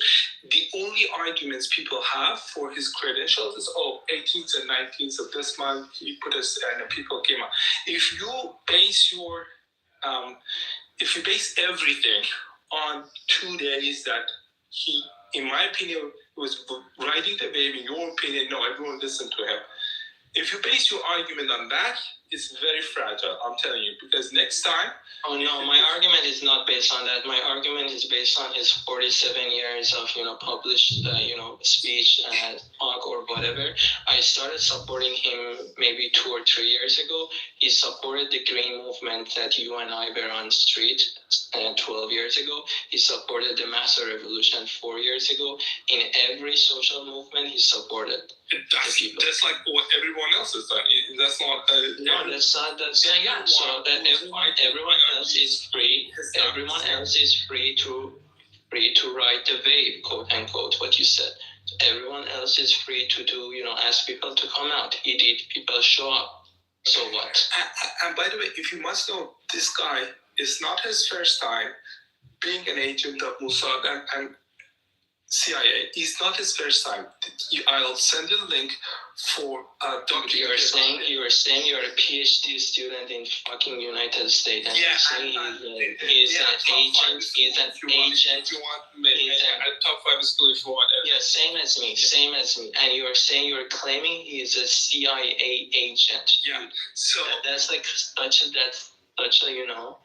messed up argument. That's such a you can't even know who is a CIA agent. First of all, talk about. Okay, I'll ask you a question. Has there ever been a time he's been paid by CIA to do any project?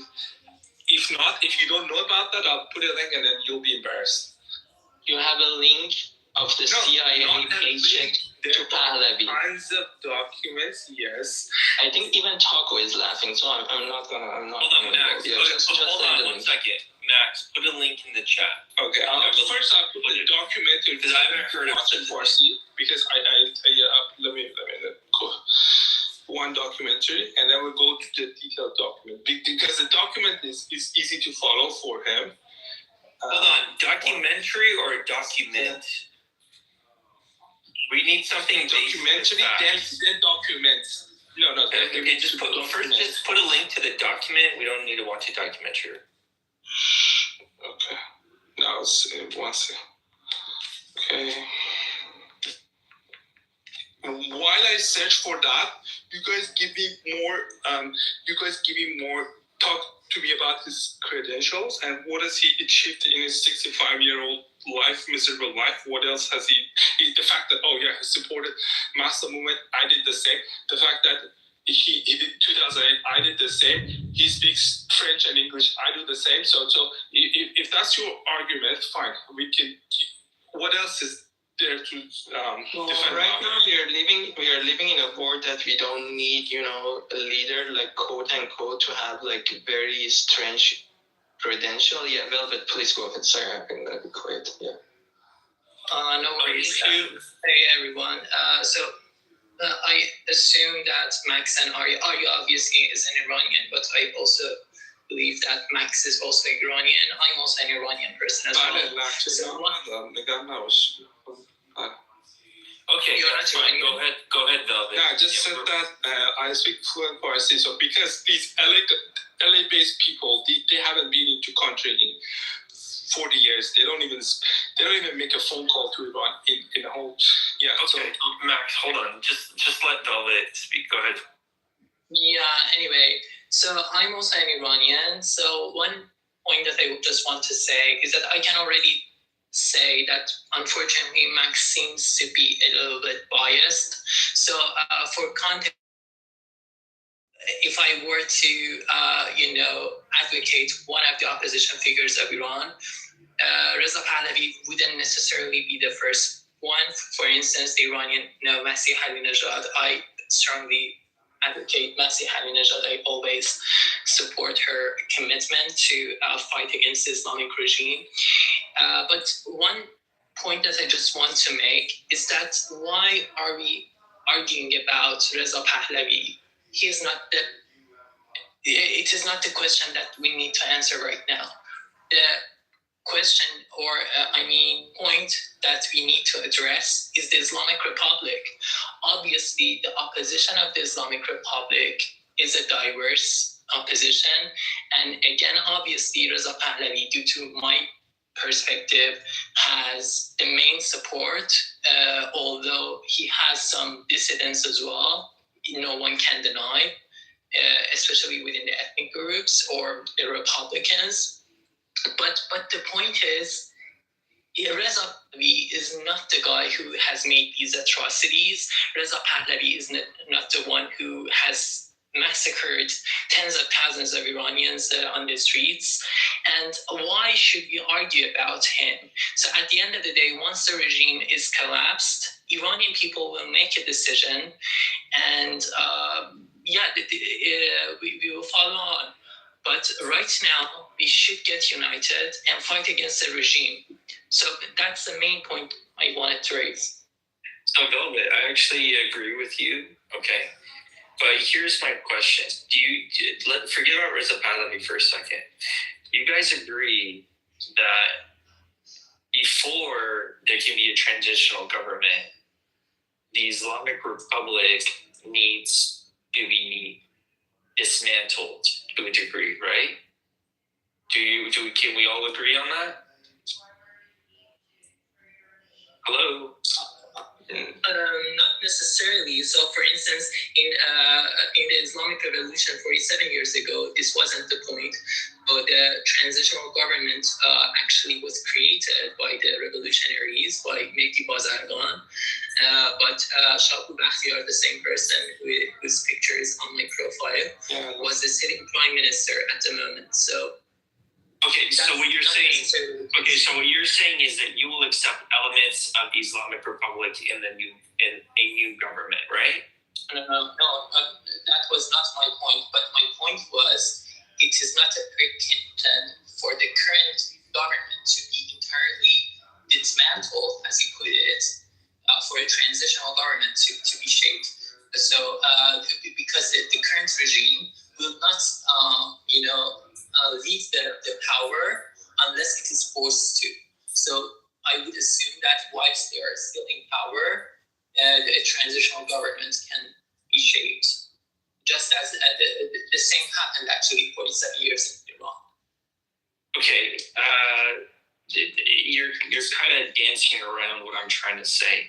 The point I'm trying to make is, I agree with you that Reza Pahlavi right now is kind of irrelevant, because it's kind of like saying, to me, it's kind of like saying, we need to buy a house first and then we need to remodel it, right? Reza Pahlavi is the remodeling part. But first you got to be able to buy that fucking house, okay? And Reza Pahlavi has nothing to do with being able to buy the house. He has nothing to do with actually overthrowing the regime, okay? But the problem is that a lot of Pahlavi supporters I do talk to make it sound like he, just by bombing Iran and all that suddenly Iran's going to be free and then Reza Pahlavi can roll in on the red carpet. I don't see it that way. And I don't see enough people talking about, okay, how do we actually take over the country before they can be a transitional government? Not very many people are talking about that. They just seem to think like, okay, America knows what it's doing, Israel knows what it's doing, they're going to bomb us, Islam's going to run away, bam, bam, boom, we're free. Do you know, Taco, how Khomeini did get back to Iran during the revolution? That's 1979, we're in 2026. Yeah. I'm saying, do you know how he get back to Iran? Yes. How did he get back? So he was in exile in the south of France at the time. At least he had the courage to get on a plane. Okay, I'm gonna explain to you what I know. I don't claim to be an expert on these. So I can answer. So I didn't want to be that rhetorical. So let me tell you. So the Velvet's picture, Bakhtiar was the prime minister. So Bakhtiar said, okay, I'm not gonna bomb the plane that Khomeini is gonna ride. So basically Khomeini took an airplane and landed in Tehran. So that's how he landed. So do you think the same thing can happen right now? No, Arya, hold on, we gotta step back. The reason I think the 1979 revolution was successful for the Islamic Republic's POV, there's several elements to it. Number one,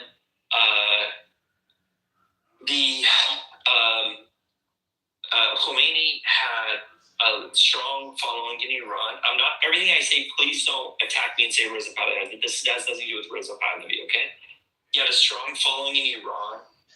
Number two, the people in Iran were very mad at their government, Shah, for being a dictator and having his oppressive ways to any type of dissidents and forcing modernity onto the people. And number three, it was actually a perfect storm with the Shah getting sick, having cancer, and having to leave the country. Okay? And the Shah, for as brutal as he was, I don't think he was ever close to being as brutal as the Islamic Republic is. Okay?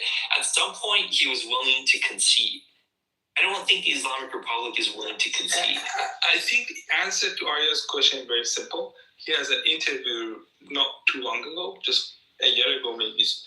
He said clearly, I'm not willing to risk anything, my freedom or anything. I'm not to get to people to freedom. So he's not going to have the courage to land, to get on that plane. So Arya, come on, please. At least I also said 2 weeks ago that I'm going to go back. Yeah. And it's easy for the team to go back and correct him when he puts Sure, so please don't quote something from 1 year ago when something more recent exists. I absolutely love his father, his grandfather, and the gentleman that Velvet has his profile back there, right? But a king can have a retarded son, and he's one. He's shown no credentials. Anyone, like I was talking to someone, he was telling me, maybe we don't have Lionel Messi, he's Ali Dai or something. I said, no, this guy. And every day I wake up and I'm hoping that people get around someone else. Still no one has showed up. But I absolutely think that the argument that he made a call and the people showed up, the argument is going to break very soon. That's a very big argument. There's nothing else supporting him. So we'll see. Can I follow up on the points that Taco was raising? So I want to share a few points. First, regarding the quote-unquote brutality of Mohammad Shah that you were mentioning, Taco, I would say Mohammad Shah, his government was obviously sort of, I wouldn't say dictated, but yeah, politically it wasn't a democratic government, especially after 1953. I won't go into detail. I consider what happened in 1953 as a coup, which is the main narrative in the Western narrative. But after 1953, yes, Muammar al-Shah's regime was not a democratic one. But in many ways, it was a progressive government. And I don't want to raise irrelevant points, but obviously everyone, I assume, knows that he gave women the voting rights, and in many ways he developed the country. But then you mentioned brutality, and you say, although you acknowledge that you cannot compare that brutality with brutality of the Islamic regime, one thing that you need to know, Taco, because I assume you're not Iranian, anyone who... Iranian. Oh, okay. Okay, so you better know.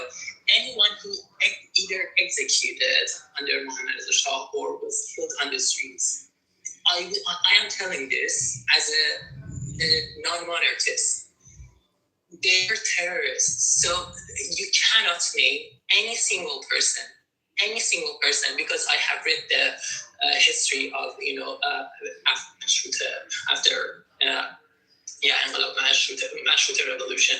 Anyone who was executed under Mohammad Shah, so Nabab Safavi or left activists, Bijan Jazani, all those people were terrorists, and people who were protesting against the levy on the streets and were shot by the regime. Those were not peaceful protesters as Iranians. Islamic Republic beheaded Feridun Farrokhzad. They murdered Shaku Bakhtiar, the same person on my profile. They literally butchered Parvaneh Kandari and Dariush Furuhan and lots of other people. So speaking about brutality, I wouldn't consider Mohammad Reza Shah as a brutal person, because at the end of the day, when someone is a terrorist person, you have to deal with them. Velvet, you can't signify, you can't label everyone in the opposition to Mohammad Reza Pahlavi as being a terrorist. That's a no, I'm not doing that.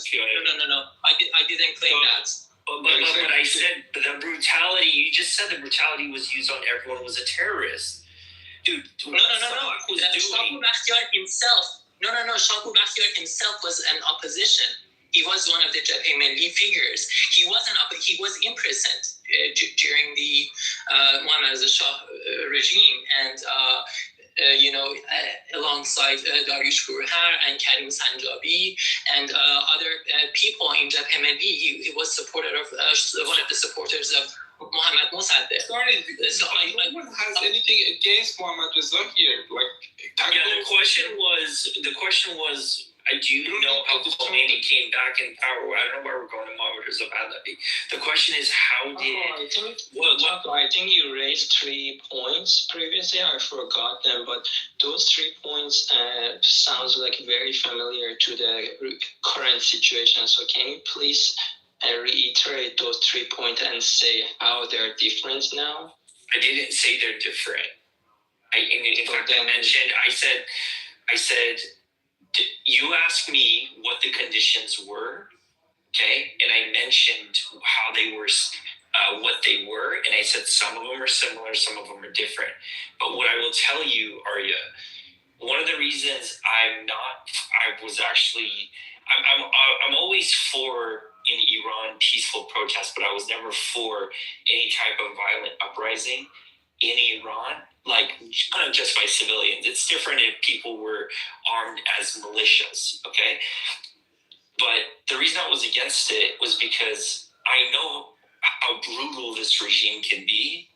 I've had friends who've been jailed during these 2008, 2009 Green Movement, and who now live here in the States and have told me how they were tortured.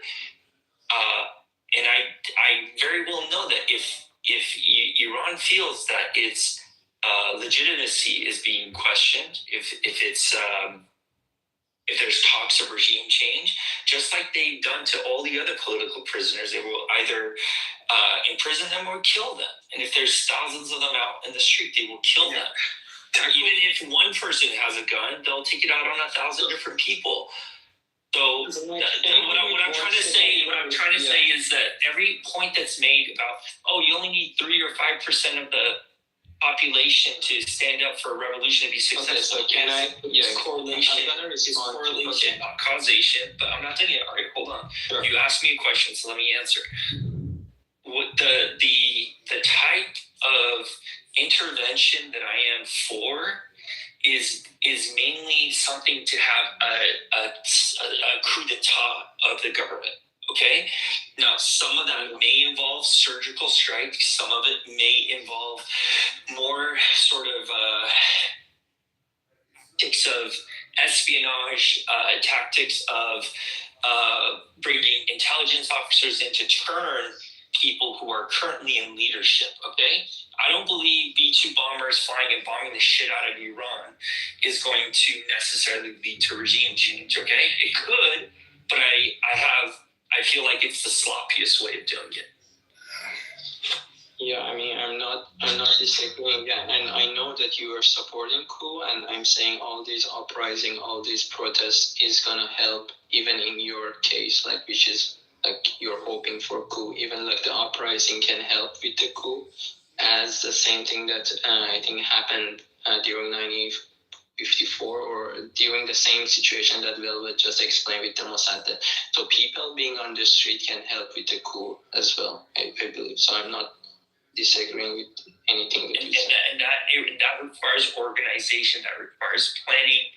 I'm not hearing any of that. I understand, like me, I have family in Iran. I don't like seeing my people get killed. Or 8,000, 50,000, whatever. Who is something that they advertise on the radio for people to follow, so I don't think we'll ever get okay. there. Yeah, you're being sarcastic about it. What I'm trying to say is you're that saying the revolution. I'm not sure what are you asking. Like, do you ask like Pahlavi to give like do this first, do this second? So that's never gonna happen. But like, okay, so for example, I'm just gonna give an example. I'm not saying that this has been executed properly, okay? Which I don't know if it has, but I don't feel that it has.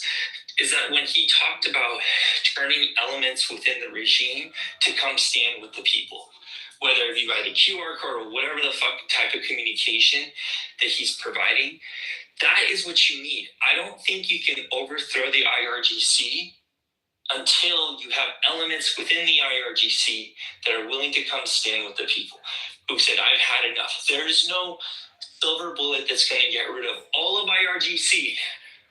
There's no Moab bomb that's going to be dropped on Tehran or Boom or anywhere else where all of them are going to just pack their bags and uniformly leave. You all have to accept some elements of the IRGC are still going to remain. And you're going to have to, unfortunately, because this is how politics is. This is not a Rambo movie where, America comes in with a bandolier on a helicopter, machine guns, only the bad guys. Taku, what pisses me off is we all on board, right? So we all hate Islamic Republic. We all respect Reza Pahlavi's father and grandfather. So this part we all on the same level. Now, what pisses me off is you've heard the term skin in the game, right? Nassim Taleb has a very nice book, 2018, The Skin in the Game. The concept is simple. It's basically, let's say an example. In the past, generals, when they went to war, or the kings, they led the army, they were in front, and if they made bad decisions, they would pay the price with their life and their family and their dynasty, right? So they were very careful what decisions they made. Now, unfortunately, we live in an era that the guy who decides to start a war is sitting in an office, he doesn't care, he has no skin in the game. The people on Clubhouse chanting for the war to start, like immediately, I want it now, but they're so excited. Most of them, when you talk to them, they have no family left. They don't even make a phone call in a month to run, right? Yet, so they don't have a skin in the game, or they have very little skin in the game. Yet they're very loud here, right? At least if you're not there, if you don't have family there, at least have the decency to stay not quiet, but not so loud. I see, go to this room, everyone's excited. We want it now. We want it right now. Guys, yeah. So, yeah, skin in the game is something I'm missing here. No, Max, you're not wrong, but one second, let me just address Max, and then I'll let you speak. So, Max, my personal opinion on this is that because of what the Iranian people have had to endure over the past 47 years, whether they're within Iran, outside of Iran, have family there, or don't have family there, it's reached a boiling point. And to me, I feel like seeking revenge and Tehran versus seeking revolution and Reda are cousins of each other. But if you go more towards revenge, you may miss the path to revolution, okay?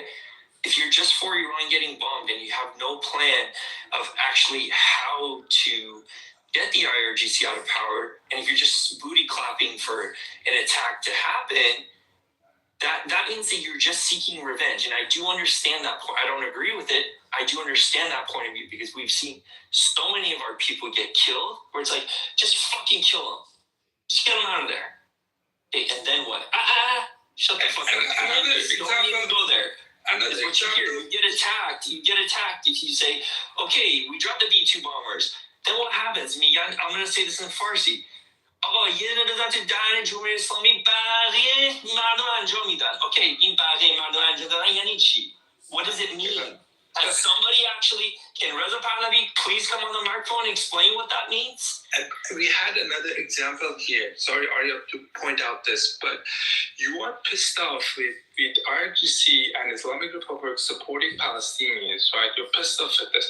And then to revenge that, the gentleman was here from Palestine or something, and then you were clearly trying to hurt him and saying, we don't care about you, you deserve nothing, I deny everything. When did I say that? When did I say that? Look, you said, you have another country named Palestine. Oh, dude, come on. Guys, let's not make this, guys, let's not make this about please. I would just give an example where revenge was taking over rationality and... Okay, but let's keep the point on Iran. This is the topic of the room is you.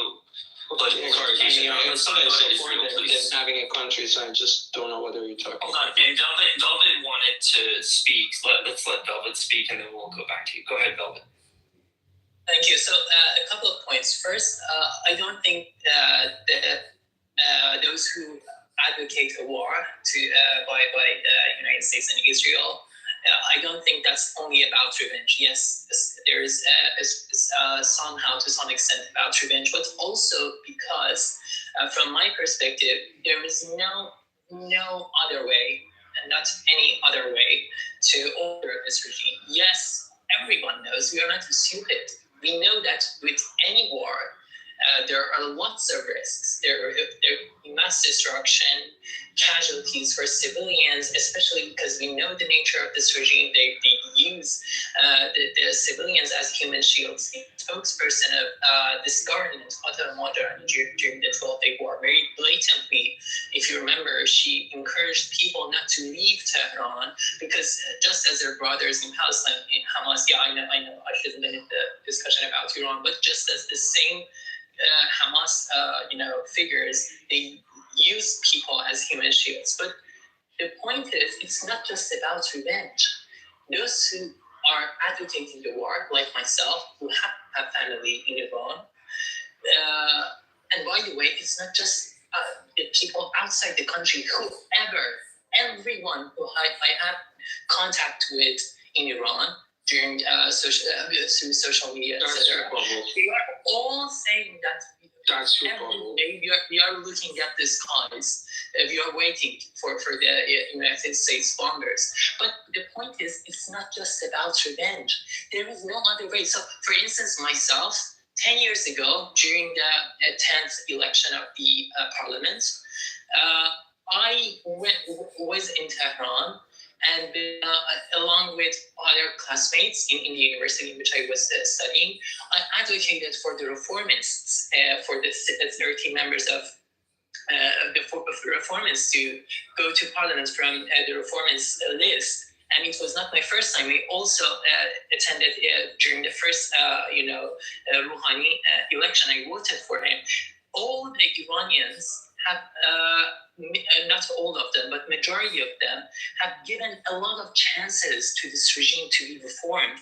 And we have attended peaceful protests in green movement during, in Pisopand Khordad. It was a peaceful and a quiet demonstration. I'm not sure whether any non-Iranian person is here, but I really have no idea whether they can imagine that for 3 million people coming to the streets, not chanting anything. But no matter how you demonstrate, no matter how you protest against this regime, the answer is the same. They answer you with bullets and guns. So there is no other way. So this is the first point, that yes, with a war, there could be uncertainties, there could be risks, there could be destruction, casualties for civilians. But first, it's not just about revenge. And second, it is the only viable option. It's the only viable option. And the second point that I will just share very briefly about the idea of coup d'etat. I don't assume that as a viable option either, because for a coup d'etat to happen, the army, in this case, SEPA, IRGC, needs to, have people who are dissidents of the regime. And I wouldn't deny that there is no single person in IRGC who opposes the regime. But the point is, they are very organized, very strictly supervised by, Hafazat Talat Safa. And if any, possibility of any coup existed, it would have already happened, during the either 12-day or during the current protests, because there was much more likelihood for those supposedly option in the IRGC to commit a coup rather than a foreign country attacking Iran and advocating in urging those oppositions in IRGC to commit a coup, because they will unite behind the flag and behind the regime if any foreign country attacks Iran. So I would say a coup is not a likely option either. Look, so even if you say that's the only option, Reza Pahlavi is calling for Israel intervention, right? He has clearly said that and is asking for that, right? He should at least be held responsible if the plan goes wrong, right? If the plan goes wrong, the reason why today I have a profile picture, hands off Iran, and I believe it's important for all of us. This is our 2003 moment, in my opinion, and it's important. It's going to happen if it's going to happen. So we don't have a say in this, but it's important to recognize and remember who was for it and who was against it. So in my opinion, yeah, you say there's no option, etc. In my opinion, 5 years down the road, if we have a war at this point, things are going to be worse. I don't understand why people think it can't get any worse. Yeah, that part we can argue why it can. But if you're for the war and you're excited, particularly if you're excited, the guys who say, I don't know, I'm worried, but it should happen. I understand that. But the guys who are super excited about it, and you see many of them these days on Clubhouse, first off, I think they're borderline traitors. But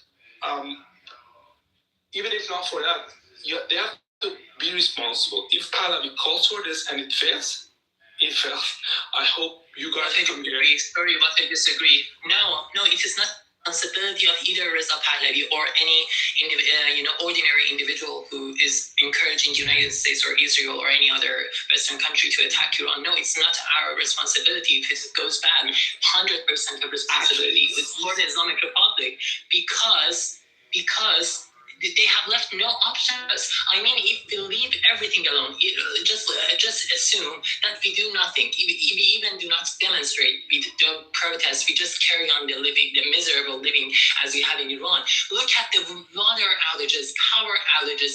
This regime is destroying the country already. Power outages. There is no future. I know that you are saying, how can you say that it cannot get worse? Yeah, of course, if a war happens, in short time, the situation could get worse. But that's the only because the alternative is 100% that our country will be destroyed. Let's go with power outage. Okay, let's take that as an example. Iraq has been quote-unquote liberated for the past 23 years, right? And their oil production is twice more than Iran. They sell twice more oil at a higher price, so that's more than double the revenue for less than half of the population. So they have more than 4 times income per capita from oil just alone, right? And yet, let's look at the power outage in Baghdad, right? They have literally held 3 hours of reliable power. Is miserable. So if you think it can get worse, yeah, in Iran, maybe, I don't know, 20 days per year, you have outages or something. I know this because I live it every day. I talk with my family every day, maybe 20 days. So that's very different from 3 hours per day, okay? And 4 times more dollars per capita flowing, and yet there's no organization. Everyone's fighting for power, and West tried to liberate them and then left them alone. So that's an outcome that's clearly worse than what they had. And don't forget, people were chanting and asking and cheering for U.S. troops when they entered. Now look, just talk to any Iraqi and see what they say about their experience. No, but it is a false. By the way, arguably, Saddam was worse than this people guy. supported Saddam Hussein. People supported him. That's the main difference between Iran and Iraq. First of all, so that's the first difference that you are not taking into account. And the second point is you cannot just ignore this tabling force such as Iran, which disables, contributes to non-stability in Iraq for the past 20 years since the United States attacked Iraq. So you cannot deny current regime's role in not in making Iraq able to help itself. So these people have funded militia groups such as Hashd al-Sha'bi, Qatar, Hezbollah. They have tried to radicalize the people and make it unsafe and insecure. You cannot ignore those elements. Yeah, so there in the past 40, 50 years, what country has been bombed and then helped to develop? The point I'm making, what pisses me off? This guy, Lindsey Graham, when asked in Munich, what do you think will happen after? He said, I don't know, anything could happen after this campaign, right? That pisses me off. Dude, you aren't literally bombing them. You should be committed. You should be at least reassuring us, yeah, we'll be fully committed to develop Iran, just like we did in Japan, just like we did. And this guy doesn't give a shit. He clearly, go back to his interview. He said, I don't know, anything could happen. It's up to Iranians. I don't know. But yeah, this is... He didn't even endorse Reza Pahlavi. He didn't even endorse him. Yeah. So he didn't endorse anyone. It's so bad.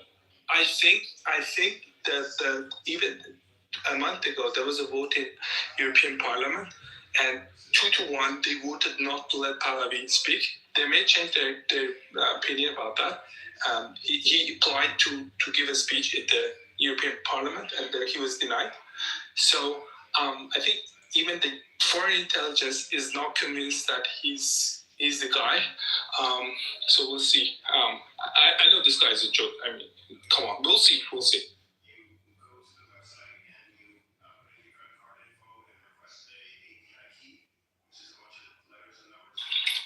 Okay, guys, I want to say something. I'm reading Paymon's comments. He's right. None of us control what's going to happen. Like, if there's going to be an attack, there's going to be an attack, right? But please, if the attack that happens, if this ensues into a regional conflict and Iran is far worse off, like let's say they do limited attacks, somehow the regime is able to survive and they make it worse on the people than it is now. Please remember that those people who told you that attack happens and we're going to be free, remember those people. Remember that they advocated for war like there are no risks. Okay? Sorry, let me ask you a question.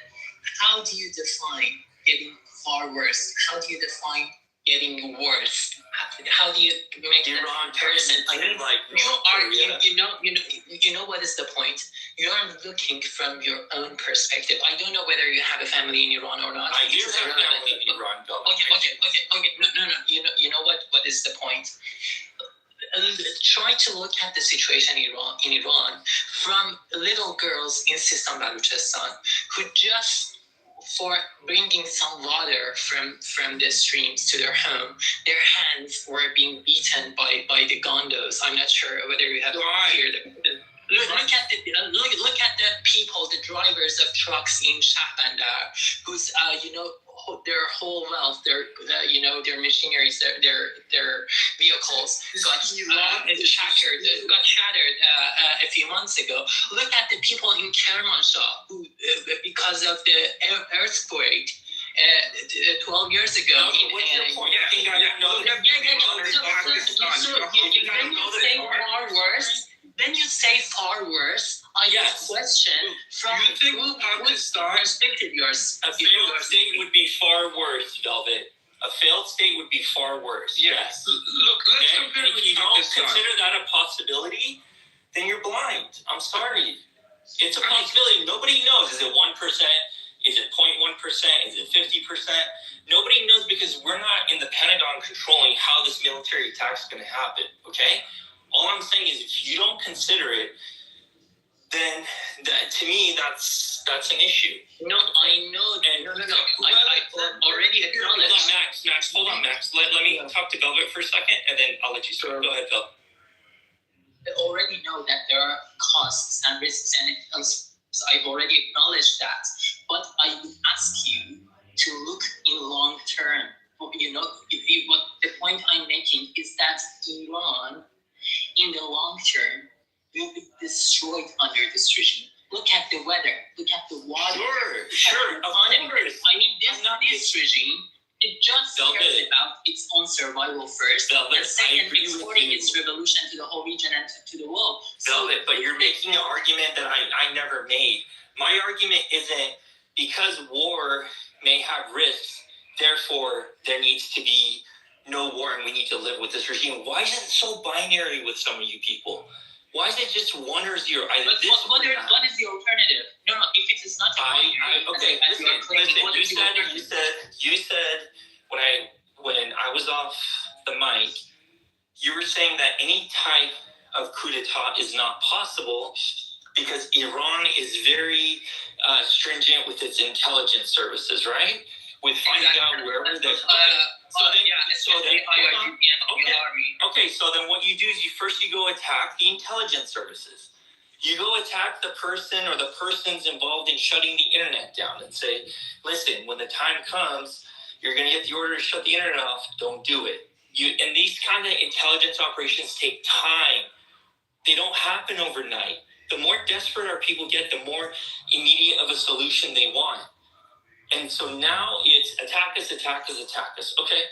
So if we get attacked and something bad happens and Iran does get worse, who knows? Maybe it might get better. I don't know. I don't have a crystal ball. But you guys got to remember those people who were cheerleading for an attack, thinking that it's a very easy thing that and the Reza Pahlavi is going to be ushered in and there's going to be no complications thereabout. That's just not the case, man. Go ahead, Ari. Go ahead, Max.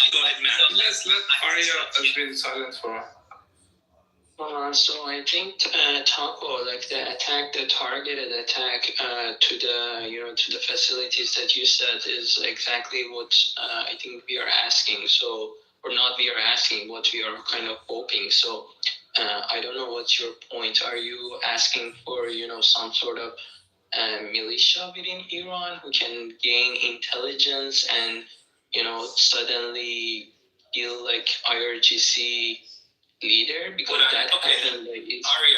happened by Israel in 20 seconds during the 12-day war. Then let me explain what I'm trying to say. If the military attack by the U.S. happens and Iran responds and U.S. servicemen are killed in that process, okay, there's not going to be no more targeted attacks. They're going to, in my opinion, they will flatten Iran if that happens. Okay, especially if the IRGC decide to hide amongst civilians, there's going to be massive casualties there. And then still, there's no guarantee that the regime will go away. The American public does not support troops on the ground. They don't support an all-out war, okay? So it's going to be massive bombing campaigns because nothing agitates America more than its own servicemen getting killed, even if it's a handful, okay? If it was pure surgical and nothing else came about, and it was tied in with intelligence operations to get people to turn against Khamenei, because if you defang the muscle behind Khamenei, to me, that's the recipe for a successful revolution, okay? You have to know what that breaking point is. That is the $1 million question.